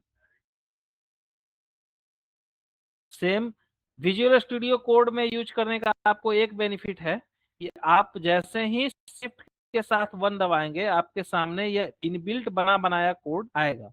यदि आपको यह कोड नहीं चाहिए तो जो मैंने आपको बताया था कि आप यहाँ पे लिखेंगे डॉक टाइप HTML, फिर HTML से स्टार्ट करेंगे, फिर हेड से स्टार्ट करेंगे, हेड के अंदर टाइटल लिखेंगे, टाइटल लिखेंगे कि जैसे हेडिंग और पैराग्राफ के बारे में आपने सीखा, हाइपरलिंक के बारे में आप सीखेंगे,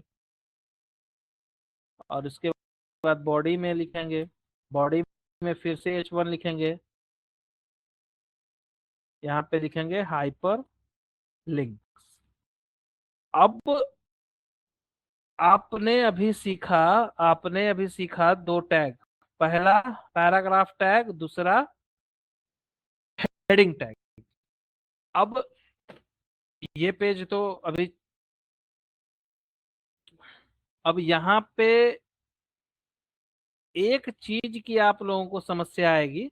जैसे ये एक बहुत बड़ा पैराग्राफ लिखा हुआ है, मैं कुछ लाइन डिलीट भी कर दे रहा हूँ।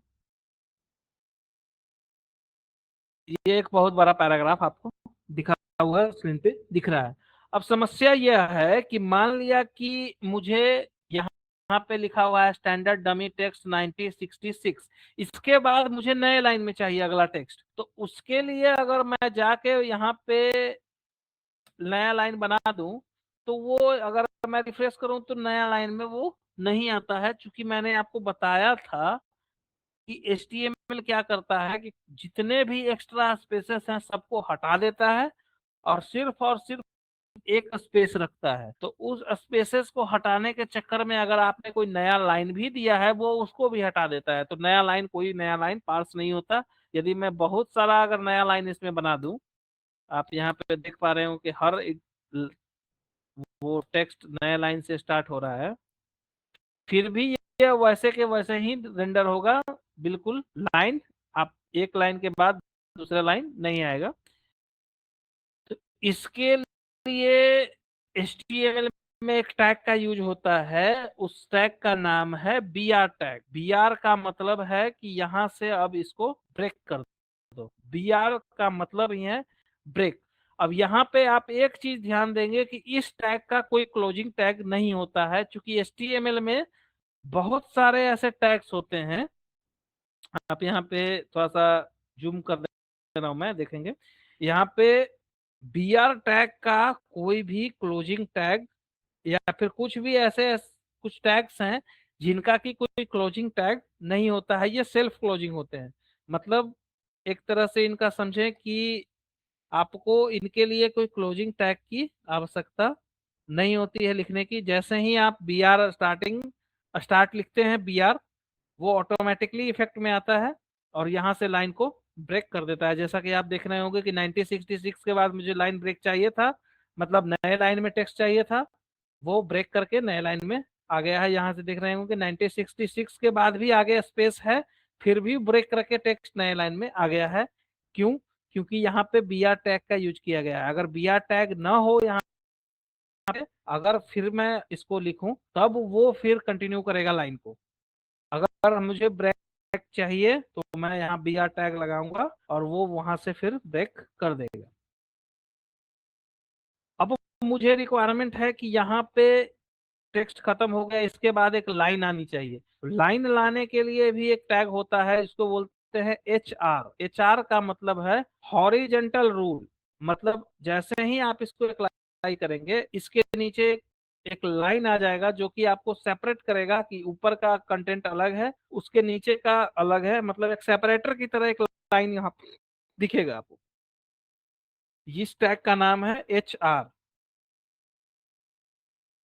आप अगर इसमें चलें तो आपको मैंने अभी बताया कि ओपनिंग टैग क्या है, क्लोजिंग टैग क्या है, और ये वाइड या सेल्फ क्लोजिंग एलिमेंट्स क्या है। तो वाइड और सेल्फ क्लोजिंग एलिमेंट्स का कॉन्सेप्ट ये है कि इनको अपने टैग के बीच में कुछ भी ऐसा होल्ड करने की नीड नहीं होती है, इसलिए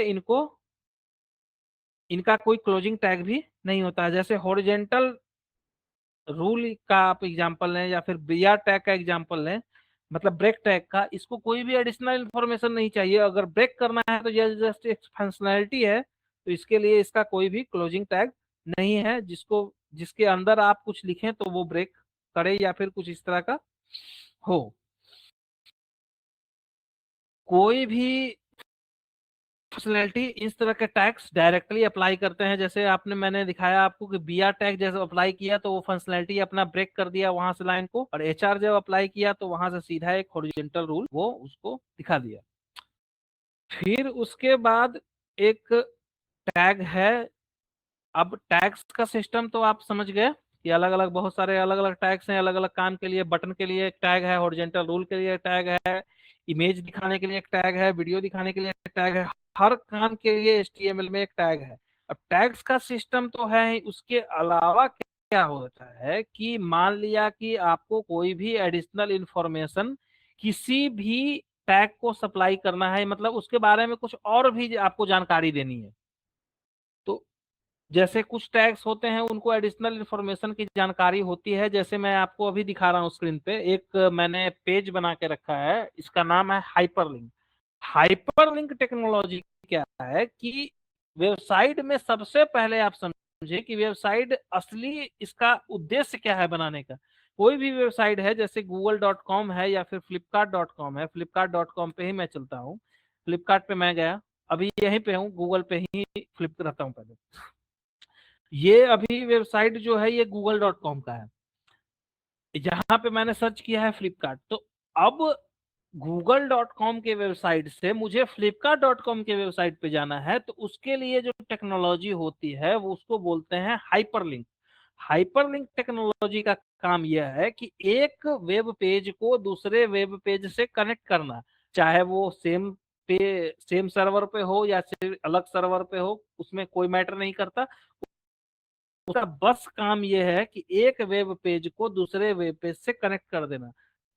अब यहाँ पे गूगल ने क्या किया हुआ है कि अपने वेब पेज को फ्लिपकार्ट के वेब पेज से कनेक्ट करके रखा है। जैसे ही मैं इस लिंक पे क्लिक करता हूं, लिंक जो शब्द है, लिंक शब्द का उद्देश्य ही ये है कि एक दूसरे से इसका कनेक्शन है।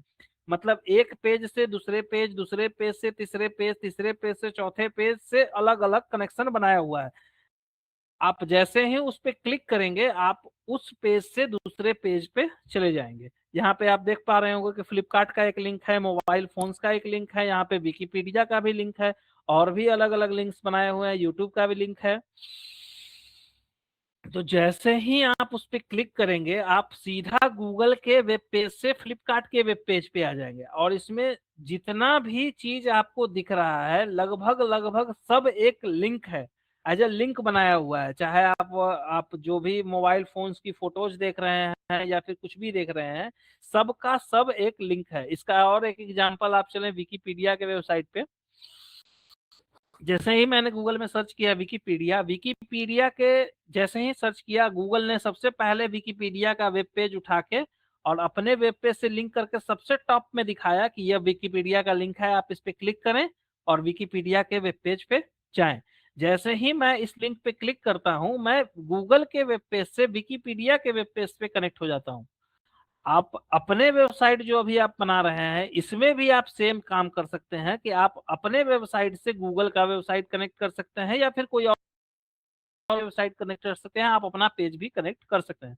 अब जैसे ही विकिपीडिया के वेबसाइट पे आते हैं, तो यहाँ पे बहुत सारा आपको लिंक्स दिख रहा है। इंग्लिश का दिख रहा है, हिंदी का दिख रहा है, और भी बहुत सारा अलग अलग लिंक दिख रहा है। इंग्लिश क्लिक करने का मतलब है कि इंग्लिश वाले विकिपीडिया के साइट पे जाएं, हिंदी पे क्लिक करने का मतलब है कि हिंदी वाले विकिपीडिया के साइट पे जाएं, और भी भाषा वाले पे क्लिक करने का मतलब है कि और भाषा के अलग अलग साइट पे जाएं।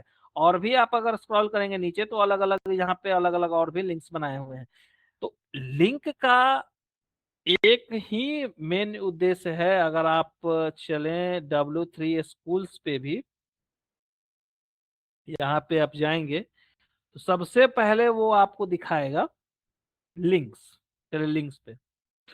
तो लिंक्स का असली उद्देश्य क्या है कि एक डॉक्यूमेंट से दूसरे डॉक्यूमेंट में जाना है। इसका यहाँ पे आप क्लियर देख पा रहे होंगे, इसका यहाँ पे सबसे पहला लिखा हुआ है कि you click on a link to jump to another document. मतलब जब आप किसी लिंक पे क्लिक करते हैं, तो आप एक डॉक्यूमेंट से निकल कर दूसरे डॉक्यूमेंट में चले जाते हैं। यहाँ पे भी बहुत सारा अलग अलग लिंक बनाया हुआ होगा। अब लिंक का तो आपने कॉन्सेप्ट समझा, सारे लोगों ने लिंक का कॉन्सेप्ट समझा? यदि सभी लोगों ने समझा तो थम्स अप करेंगे।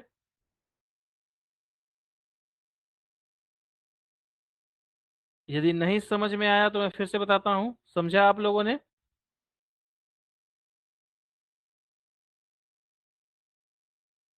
मैं एक बार फिर से एक्सप्लेन कर देता हूं। लिंक का कॉन्सेप्ट क्या है कि लिंक का कॉन्सेप्ट ये है कि एक वेब पेज को दूसरे वेब पेज से कनेक्ट करने की टेक्नोलॉजी को बोलते हैं हाइपरलिंक। हाइपरलिंक का कहना है कि आपको यदि इस पेज से उस पेज तक कनेक्ट करना है, तो मैं एक इस तरह की टेक्नोलॉजी आपको दूंगा। HTML का सबसे मुख्य उद्देश्य यही था बनाने का कि जिन्होंने बनाया था टिम्स बर्नर्स-ली ने, उनका मुख्य उद्देश्य ये था कि एक डॉक्यूमेंट कोई भी व्यक्ति अपने कंप्यूटर से, मान लिया कि मैं आप एक लाइब्रेरी में बैठे हैं, या फिर आप कोई ऐसे जगह पे बैठे हैं जहां पे बहुत सारा अलग अलग डॉक्यूमेंट है, तो कोई भी व्यक्ति अपने कंप्यूटर पे उन डॉक्यूमेंट्स को अलग अलग उन डॉक्यूमेंट्स को देख पाए। अब उन डॉक्यूमेंट्स को देख पाए तो मतलब उस व्यक्ति को ये भी चाहिए कि मुझे ये पर्टिकुलर डॉक्यूमेंट देखना है, तो उस डॉक्यूमेंट के लिंक पे क्लिक करके और उसको देख पाए। तो सबसे मुख्य कॉन्सेप्ट जो HTML का है वो यही है कि लिंक, एक डॉक्यूमेंट से दूसरे डॉक्यूमेंट तक कनेक्ट करना। अब लिंक एक एग्जांपल भी आप देख सकते हैं कि जैसे ही आप google.com पे कुछ भी सर्च करते हैं, सबसे पहले टॉप प्रायोरिटी में उसका वो लिंक दिखाता है। आप उस पर क्लिक करते हैं, आप उसके पेज पे चले जाते हैं। वहां पे भी आपको बहुत किसी भी वेबसाइट में जाएंगे आपको लिंक्स ही लिंक्स दिखेंगे। आप चाहे विकिपीडिया के वेबसाइट में जाएं, चाहे गूगल के वेबसाइट में भी जाएं, आपको यहाँ पे बहुत सारा लिंक दिखेगा। टॉप पे देखेंगे अबाउट का लिंक दिखेगा, स्टोर का लिंक दिखेगा, यहाँ पे जीमेल का लिंक दिखेगा, इमेजेस का लिंक दिखेगा, यहाँ पे और भी नीचे अलग अलग लैंग्वेज के लिंक दिखेंगे, नीचे प्राइवेसी टर्म्स सेटिंग्स, बहुत सारा। कोई भी वेब पेज में जाएंगे, वेब पेज का सबसे बनाने का प्रमुख उद्देश्य ही यही है कि उसमें एक डॉक्यूमेंट से दूसरे डॉक्यूमेंट तक जाने की क्षमता हो। अब यहाँ पे एक डॉक्यूमेंट आपका यह है index.html, और एक डॉक्यूमेंट मैं यहाँ पे बना रहा था index2.html। तो हाइपरलिंक का कॉन्सेप्ट क्या है कि इस डॉक्यूमेंट को किसी और डॉक्यूमेंट से कनेक्ट करना है। अब यहाँ पे आप एक चीज ध्यान देंगे कि क्या हो रहा है कि जैसे ही मैं सेव कर रहा हूं और ब्राउजर पे वापस जा रहा हूं, तो मुझे वो वेब पेज रिफ्रेश करना पड़ रहा है। विजुअल स्टूडियो कोड आपको एक सुविधा देता है, आप अपने एक्सटेंशंस में जाएंगे, जो लोग नए इंस्टॉल किए होंगे उनमें इंस्टॉल नहीं होगा, एक्सटेंशन में सर्च करेंगे live server. Live server search करेंगे, सबसे पहले आपको लाइव सर्वर दिखेगा और उसको आप उस पर क्लिक करके उसको इंस्टॉल कर लेंगे। लाइव सर्वर का काम क्या है कि जैसे ही लाइव सर्वर आप इंस्टॉल करेंगे अपने विजुअल स्टूडियो में, आपको सबसे नीचे कॉर्नर में एक बटन दिखेगा गो लाइव। जैसे ही आप इस पे क्लिक करेंगे तो आपका वेब पेज आपके ब्राउजर में ओपन हो जाएगा। और इसके साथ ही साथ ये होगा कि जैसे ही आप इसमें कुछ भी चेंज करेंगे, आपको रिफ्रेश करने की नीड नहीं होगी, ये ऑटो रिफ्रेश होकर ब्राउजर में आपको इमीडिएट शो होगा, बशर्ते आप अपने डॉक्यूमेंट में चेंज करके यहाँ पे इसको सेव करें, और या तो फिर यहाँ पे विजुअल स्टूडियो कोड के ऑटो सेव ऑप्शन को इनेबल करके रखें। अब हाइपरलिंक का आप कॉन्सेप्ट समझेंगे। हाइपरलिंक बनाने के लिए HTML में एक टैग आता है जिसको बोलते हैं एंकर टैग। एंकर का मतलब एक जगह से दूसरे जगह कनेक्शन बनाना है। तो एंकर टैग का वो होता है कि आप लेस देन सिंबल लिखेंगे, ए लिखेंगे और उसके बाद ग्रेटर देन सिंबल लगा देंगे। अब एंकर टैग आपने लिख दिया, इसके अंदर कुछ लिंक बना दिया कि मुझे google.com गूगल से कनेक्ट करना है। अब समस्या यह है कि एंकर टैग को यह कैसे पता चलेगा कि google.com का क्या लिंक है, या क्या उसका वेब पेज है, या क्या मतलब उसका कुछ भी है। तो इसके लिए HTML में एक कॉन्सेप्ट आता है, उसको बोलते हैं एट्रीब्यूट्स। एट्रीब्यूट्स का कॉन्सेप्ट क्या है कि अगर हमें किसी भी टैग को कुछ एडिशनल इंफॉर्मेशन देनी है तो उसके लिए एट्रीब्यूट्स का कॉन्सेप्ट है। जैसे इस एंकर टैग को एक एट्रीब्यूट, एक एडिशनल इंफॉर्मेशन चाहिए कि ये google.com, गूगल मतलब क्या है, गूगल का लिंक क्या है, मतलब कहाँ जाना है इसको, गूगल कहाँ पे स्थित है। तो आप इसका एक एट्रीब्यूट है HREF। HREF मतलब आपको इस वेब पेज या इस डॉक्यूमेंट से कनेक्ट करना है। आप यहाँ पे जाएंगे वेबसाइट पे google.com पे और इसका लिंक कॉपी करके इसके अंदर डाल देंगे। ये आप, मैंने कल आपको बताया था कि HTTPS प्रोटोकॉल के साथ गूगल का पूरा लिंक है।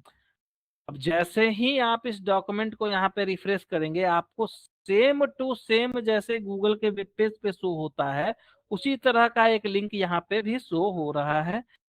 जैसे ही आप इस पे क्लिक करेंगे, आप तुरंत रिडायरेक्ट हो जाएंगे गूगल के वेब पेज पे। लिंक का यही कॉन्सेप्ट है कि एक वेब पेज को दूसरे वेब पेज से कनेक्ट करना है।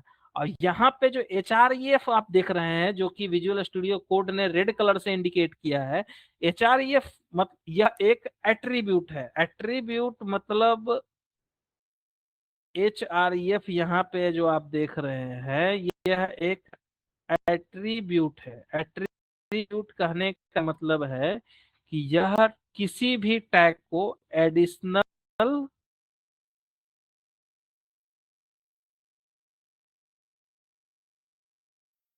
किसी भी टैग को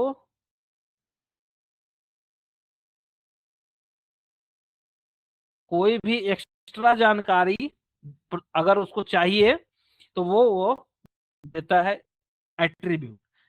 href एक एट्रीब्यूट है, और भी आप जैसे जैसे टैग्स देखेंगे उसमें अलग अलग एट्रीब्यूट्स का कॉन्सेप्ट आता है। कलर भी आपको, अगर आपको चेंज करना है तो वो भी एक एट्रीब्यूट है। जैसे मैं आपको कलर चेंज करके भी दिखा दे रहा हूँ। कलर चेंज करने के लिए एक एट्रीब्यूट है, उसको बोलते हैं स्टाइल। स्टाइल एट्रीब्यूट क्या करता है कि सीएसएस की मदद से किसी भी चीज का डिजाइन चेंज कर देता है। जैसे मैं आपको कलर करके दिखा दे रहा हूँ, इसका कलर मैं कर दिया एक्वा। आप यहाँ पे स्क्रीन पे देख पा रहे होंगे, इस लिंक का कलर हो चुका है एक्वा। आप जैसे ही इसको, एक कॉन्सेप्ट आप समझेंगे, किसी भी प्रोग्रामिंग लैंग्वेज में या फिर ये एचटीएमएल में एक कॉन्सेप्ट होता है कमेंट्स का। कमेंट्स का कॉन्सेप्ट ये होता है कि जैसे ही आप कोई कोड लिख रहे हैं, कोई भी अगला व्यक्ति जब उस कोड को पढ़ेगा तो उसको कैसे पता चलेगा कि आपने उस कोड को किस कारण से लिखा है, मतलब क्यों लिखा है। तो उसके लिए कोई एडिशनल इंफॉर्मेशन अगर आपको बतानी है तो उसका एक कॉन्सेप्ट होता है कमेंट का। जैसे मैंने आपको एक एडिशनल इंफॉर्मेशन बताया कि एचरेफ जो है एक एट्रीब्यूट है जिसका काम है एडिशनल इंफॉर्मेशन सप्लाई करना। इसका इस वेबसाइट से कोई संबंध नहीं है, फिर भी ये यहाँ पे दिख रहा है। इसको हटाने के लिए एचटीएमएल में कमेंट का कॉन्सेप्ट होता है, जो कि जैसे करते हैं लेस देन,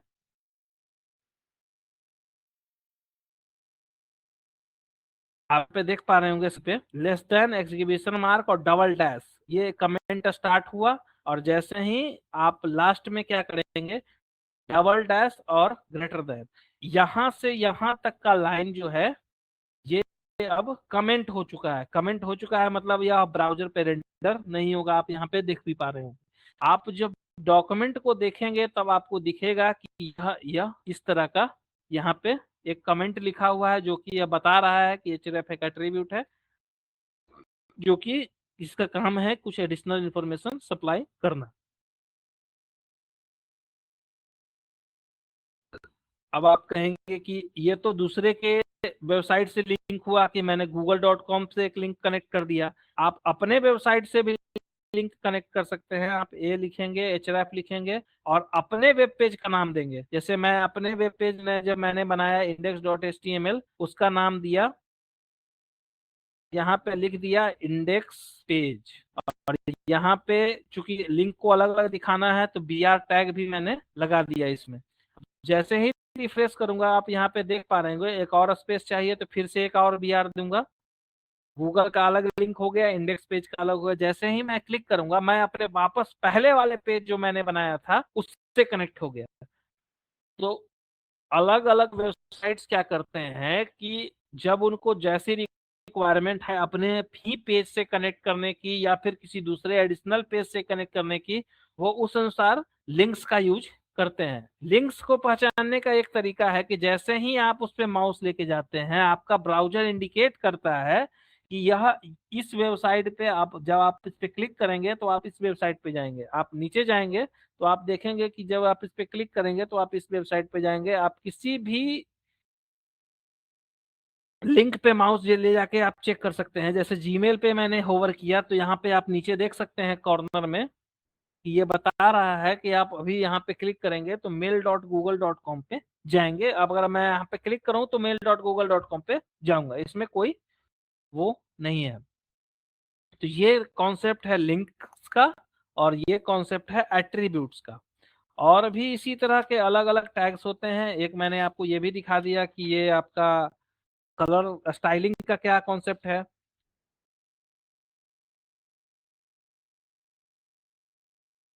इसके बाद जो है कि कभी कभी आप देखते होंगे कि जैसे ही हम किसी लिंक पे क्लिक करते हैं तो सेम पेज ना ओपन होने की जगह वो नया पेज खोल देता है।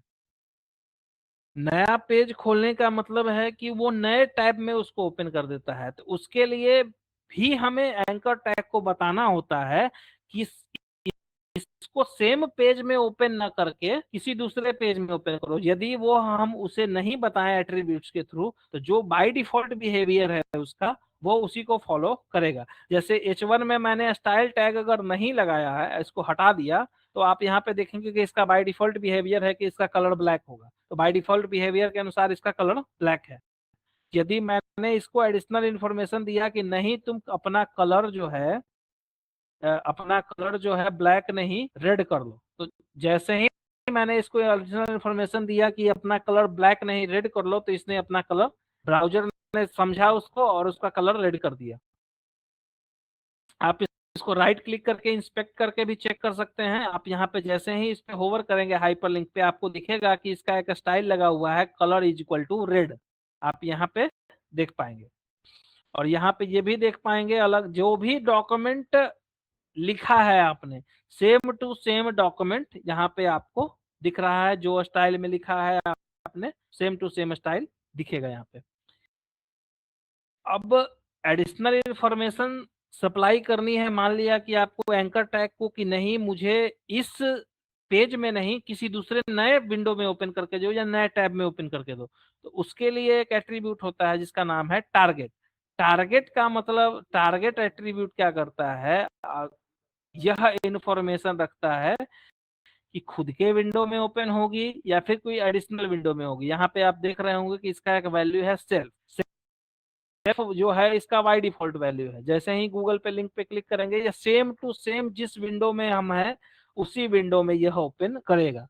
उसके बाद जब सेल्फ को चेंज करके हम कर देंगे ब्लैंक, ब्लैंक का मतलब है कि यह अब उस विंडो में ना ओपन करके नए टैब में ओपन करेगा, ओपन इन न्यू टैब, जो कि आप राइट क्लिक करके जो करते हैं ओपन इन न्यू टैब, यह इसका बाय डिफॉल्ट बिहेवियर बना देता है कि जैसे ही कोई यूजर इस पे क्लिक करे वो by default open in new tab, by default page को ओपन न्यू टैब में कर दे।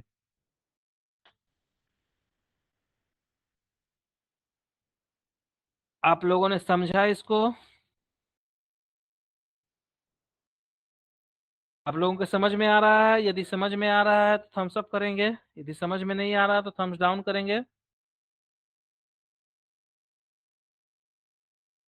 अब आप समझेंगे, मैंने आपको अभी समझाया एट्रीब्यूट्स का कॉन्सेप्ट, आप स्क्रीन पे अपने देखेंगे कि एट्रीब्यूट्स का कॉन्सेप्ट क्या है। एट्रीब्यूट्स यहाँ पे लिखा भी हुआ है कि यह क्या करता है कि एक्स्ट्रा कुछ इंफॉर्मेशन जो हमें देना है किसी भी टैग को, वो है यह एट्रीब्यूट देता है।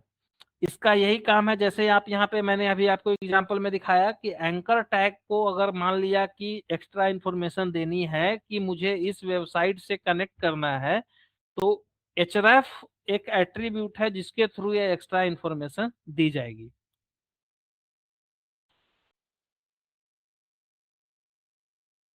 फिर मैंने आपको बताया कि हेडिंग्स के अलग अलग वो होते हैं, हेडिंग का वो अलग अलग लेवल होता है, हेडिंग 1 होता है, हेडिंग 2 होता है, हेडिंग 3 होता है, ऐसे करके हेडिंग 6 तक होता है अलग अलग हेडिंग। इसका काम ये है कि यह एससी सर्च इंजन को यह बताता है, सर्च इंजन का मतलब गूगल हो गया या फिर और भी सर्च इंजन हो गए जैसे कि बिंग हो गया, याहू हो गया, इनको यह बताता है कि यह पेज का मेन हेडिंग क्या है और यह पेज के अलग अलग और भी हेडिंग क्या है, मतलब पेज किस बारे में लिखा हुआ है, यह उनको आइडेंटिफाई करने में मदद करता है। फिर आपको, फिर मैंने बताया कि पैराग्राफ एलिमेंट है। पैराग्राफ एलिमेंट का काम यह है कि अगर आपको कुछ पैराग्राफ्स लिखने हैं अलग अलग, तो आप पैराग्राफ एलिमेंट में उसको लिख के और आप एक वेब पेज में अलग अलग पैराग्राफ बना सकते हैं। जैसे ही वो पहला पैराग्राफ एंड होगा, मतलब पैराग्राफ का टैग क्लोज होगा, वो उस लाइन को छोड़ के और उसके बाद जो भी लिखा जाएगा वो नए लाइन में आएगा। यह मैंने आपको दिखाया भी, अभी आपको दिखाया भी मैंने, ये यहाँ पे दिख रहा है आपको कि जैसे ही ये पैराग्राफ एंड हुआ, इसके बाद आप यहाँ पे देख पा रहे हैं कि ये एंड हुआ, इसके बाद जो भी आ रहा है उसके नए लाइन में आ रहा है, उसके बाद कुछ नहीं आ रहा है। इसके बाद क्या है कि HTML5 क्या है और यह क्यों बनाया गया। HTML4 जब था तो HTML5 का कॉन्सेप्ट क्यों लाया गया। HTML5 का जो सबसे मेन कॉन्सेप्ट जो जिस कारण से लाया गया, उसका काम ये था कि ब्राउजर को ये बताना कि कौन सा सेक्शन कहाँ पे है और यह किस काम के लिए है। जैसा आप इमेज में अभी देख पा रहे हैं, किसी भी वेबसाइट का यह बेसिक स्ट्रक्चर है। सबसे पहले आप देखते हैं किसी भी वेबसाइट में, चाहे वो किसी भी चीज का वेबसाइट हो, जनरली आप चलेंगे किसी वेबसाइट में ही चलते हैं, मान लिया कि हम खोलते हैं किसी कॉलेज का वेबसाइट, कोई भी दिल्ली यूनिवर्सिटी का खोल लेते हैं, दिल्ली को। आप जैसे ही दिल्ली यूनिवर्सिटी के वेबसाइट पे क्लिक करेंगे तो आप यहाँ पे देखेंगे कि वेबसाइट एक खास तरह का स्ट्रक्चर फॉलो करता है जनरली। सबसे पहले आपको टॉप में दिखेगा हेडर। हेडर का मतलब है कि वह उस वेबसाइट का हेडिंग पार्ट है। जैसे ये वेबसाइट है दिल्ली यूनिवर्सिटी की, तो इसमें हेडर दिख रहा है कि दिल्ली यूनिवर्सिटी का लोगो लगा हुआ है और भी कुछ लिंक्स लगाए हुए हैं हेडर में।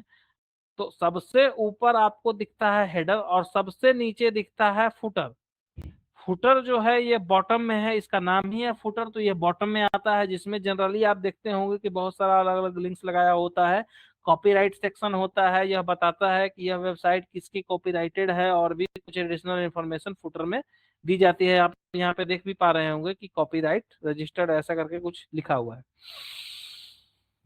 तो आप यहाँ पे स्क्रीन पे देख पा रहे होंगे कि सबसे ऊपर होता है हेडर, उसके नीचे होता है फुटर। तो जनरली पहले क्या होता था HTML5 के पहले, कि कोई भी सर्च इंजन यह डिटेक्ट नहीं कर पाता था, क्योंकि हेडर नाम का कोई टैग नहीं था, फुटर नाम का कोई टैग नहीं था। और जो टैग्स आपको स्क्रीन पे दिख रहे होंगे, नेविगेशन या फिर असाइड, मेन, आर्टिकल, ये सब नाम के टैग नहीं थे। तो सर्च इंजन को यह पार्स करने में मुश्किल हो जाता था, क्योंकि सारे एक ही टैग का यूज करके बनाया जाता था। तो सर्च इंजन को यह समझने में मुश्किल आता था कि यह कहाँ पे किसको हेडर माना जाए और किसको फुटर माना जाए। अब सर्च इंजन को यह पार्स करने में आसानी होता है HTML5 में, कि जैसे ही कुछ लिखा जाता है हेडर टैग के अंदर, तो वो सर्च इंजन उसको आसानी से पार्स कर लेता है, ब्राउजर भी आसानी से पार्स कर लेता है कि यह हेडर है, इसको सबसे टॉप में शो करना है, और यह इस वेबसाइट का हेडिंग पार्ट है। फुटर में फुटर, यह वेबसाइट का ये मतलब फुटर पार्ट है, मतलब सबसे बॉटम का पार्ट है। नेविगेशन का मतलब है कि ये वेबसाइट का नेविगेशन पार्ट है, जैसा कि आप दिल्ली यूनिवर्सिटी के वेबसाइट पे देख रहे होंगे कि एक पेज से दूसरे पेज में जाने के लिए यहाँ नेविगेशन का वो बनाया हुआ है, नेविगेशन बार, कि आपको इस पेज में जाना है या उस पेज में जाना है या किसी भी पेज में जाना है, एक पेज से दूसरे पेज में जाने के लिए यहाँ पे नेविगेशन बार बनाया हुआ है। उसके बाद एक सेक्शन बनाया जाता है, HTML5 में आया है, उसको बोलते हैं मेन सेक्शन। मेन सेक्शन में क्या होता है कि वेबसाइट का जितना भी वो डेटा है, डिजाइन है, या भी जो भी कंटेंट है, जो कि आप देख रहे हैं कि इमेजेस है और भी कुछ लिंक्स लगाए हुए हैं, वेबसाइट के बारे में बताया जा रहा है कि क्या है, क्यों है, नोटिफिकेशंस हैं, कुछ गैलरी के फोटो शो हो रहे हैं, और भी कुछ बताया जा रहा है कि कौन सी क्या क्या है वेबसाइट में। कुछ सोशल मीडिया लिंक्स तो हो रहे हैं, फेसबुक के लिंक हैं, और फिर यूट्यूब के लिंक हैं, और भी कुछ चीजें यहाँ पे बताई जा रही है। तो ये सारा सेक्शन जो है ये मेन है। अब आप लोग क्या करेंगे कि अब आप लोग क्या करेंगे कि आप लोगों ने जो मैंने आपको बताया उसके बारे में कोई सवाल भी है आप लोगों का?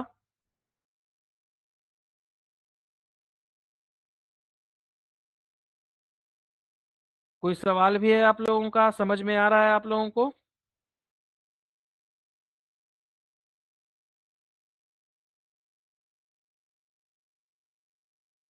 हाँ। तो अभी आप लोग जाके क्या करेंगे कि जैसा कि मैंने आपको बताया कि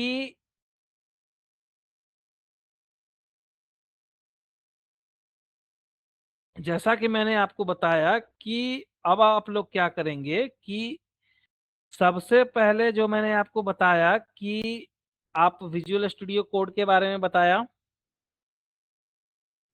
और आपको जिन लोगों के पास फोन है उनके लिए बताया कि आप लोग यहाँ पे जाके, मैं फिर से बता देता हूँ, आप लोग यहाँ पे जाएंगे, या तो W3 स्कूल में जाएंगे या फिर कोई भी ऑनलाइन टेक्स्ट एडिटर में जाएंगे, जो कि मैं चलता हूँ ऑनलाइन टेक्स्ट एडिटर में। HTML ऑनलाइन एडिटर में जाएंगे, कोई भी किसी भी ऑनलाइन एडिटर को ओपन करेंगे। जो काम विजुअल स्टूडियो कोड में होता है सेम टू सेम काम आप इसमें भी कर सकते हैं।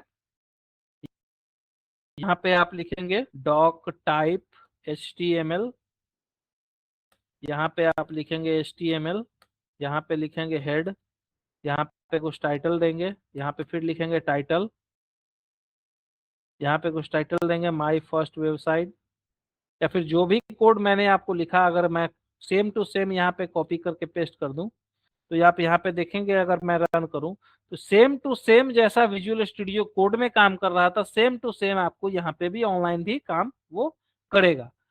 तो जिन लोगों के पास लैपटॉप्स नहीं है, फोन है, तो अपने फोन में भी आप ऑनलाइन एडिटर खोल के कोड लिख के देख सकते हैं कि यह कैसे काम करता है। बाकी आप लोग क्या करेंगे कि यहाँ से जैसा मैंने आपको अलग अलग टैग्स के बारे में बताया, अलग अलग आपको टैग्स बताया कि कौन सा टैग क्या होता है, आप लोग अब जाएंगे W3 स्कूल्स के वेबसाइट पे, W3 स्कूल HTML सर्च करेंगे गूगल पे, या फिर आजकल AI का ट्रेंड है तो आप लोग जाएंगे चैट GPT पे या फिर जिमनी, जो भी AI सॉफ्टवेयर आपके सिस्टम में इंस्टॉल है, यहाँ पे आप लोग इसको W3 स्कूल से पढ़ेंगे या फिर कोई भी AI सॉफ्टवेयर से आप रिसर्च करेंगे कि HTML में कौन कौन से टैग मौजूद हैं, उनका काम क्या क्या है अलग अलग। जैसे मैंने आपको लिंक्स टैग बताया, यहाँ पे इमेजेस का टैग है, यहाँ पे 5 आइकन का है, टेबल्स का है, और भी अलग अलग टाइप्स हैं। कलर्स के मैंने आपको बताया कि कलर कैसे करते हैं, बहुत सारे अलग अलग कलर के नाम हैं।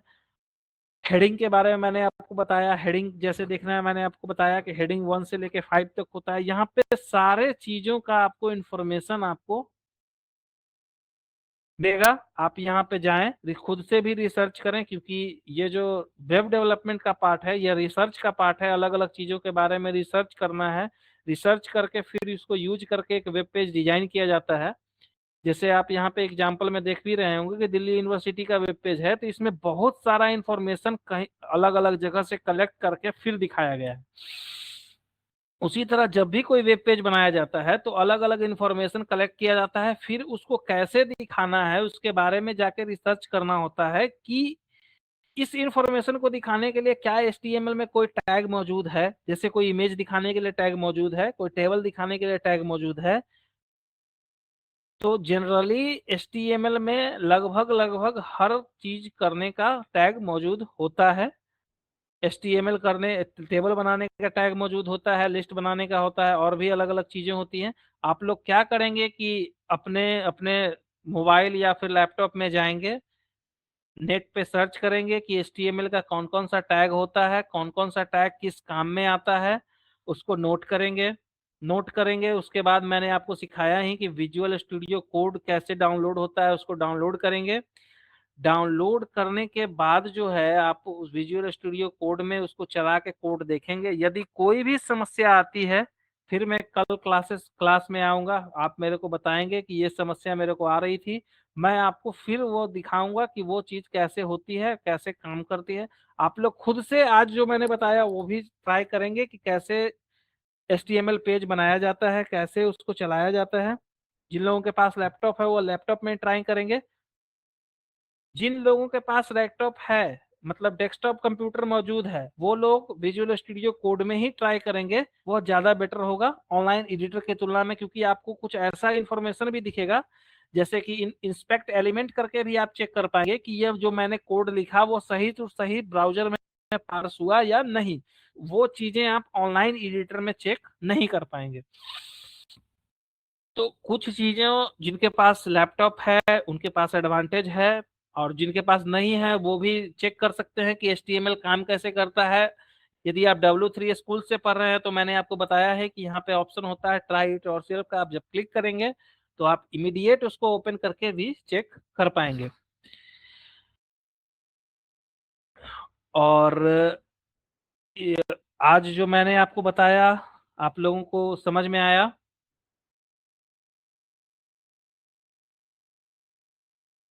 अब कुछ क्वेश्चंस यहाँ पे देख लेते हैं कि क्लास रोज होगा, बिल्कुल रोज होगा।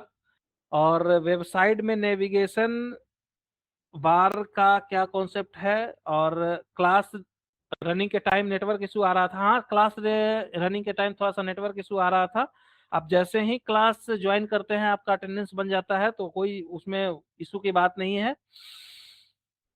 और जिन लोगों को समझ में नहीं आया, आप लोग ये वीडियो दोबारा देखेंगे, आप लोग को समझ में आएगा। और कोई भी एडिशनल इंफॉर्मेशन के लिए जो मैंने आपको बताया कि आप लोग W3 स्कूल पे जाएंगे या फिर कोई भी ऑनलाइन प्लेटफॉर्म चैट जीपीटी या जिमिनी या फिर गूगल पे ही सर्च करेंगे कि HTML में सा अलग अलग टैग होता है, किस काम के लिए होता है, तो वो आपको इन्फॉर्मेशन मिलेगा। आप वहां से भी कुछ इन्फॉर्मेशन कलेक्ट करेंगे और वहां से इन्फॉर्मेशन कलेक्ट करके भी आप यहाँ पे अपने सिस्टम में बना के और इसको कर पाएंगे। कुछ लोगों का क्वेश्चन है कि रिकॉर्डेड वीडियो कहाँ मिलेगा। जहां से आप ये क्लास ज्वाइन कर रहे हैं, अपने लॉगिन में जाके वहां पे लिंक पे क्लिक करके उसी के बगल में आपको ठीक एक बटन दिखेगा। यदि आप आज आप अपने क्लास में लॉगिन में देख रहे होंगे, तो आपको डे 1 का वो लेक्चर दिख रहा होगा कि आपका क्या लेक्चर था डे 1 में और उसका क्या था। बाकी आप लोगों से फिर मिलते हैं कल इसी टाइम पे 10 बजे से लेके। धन्यवाद।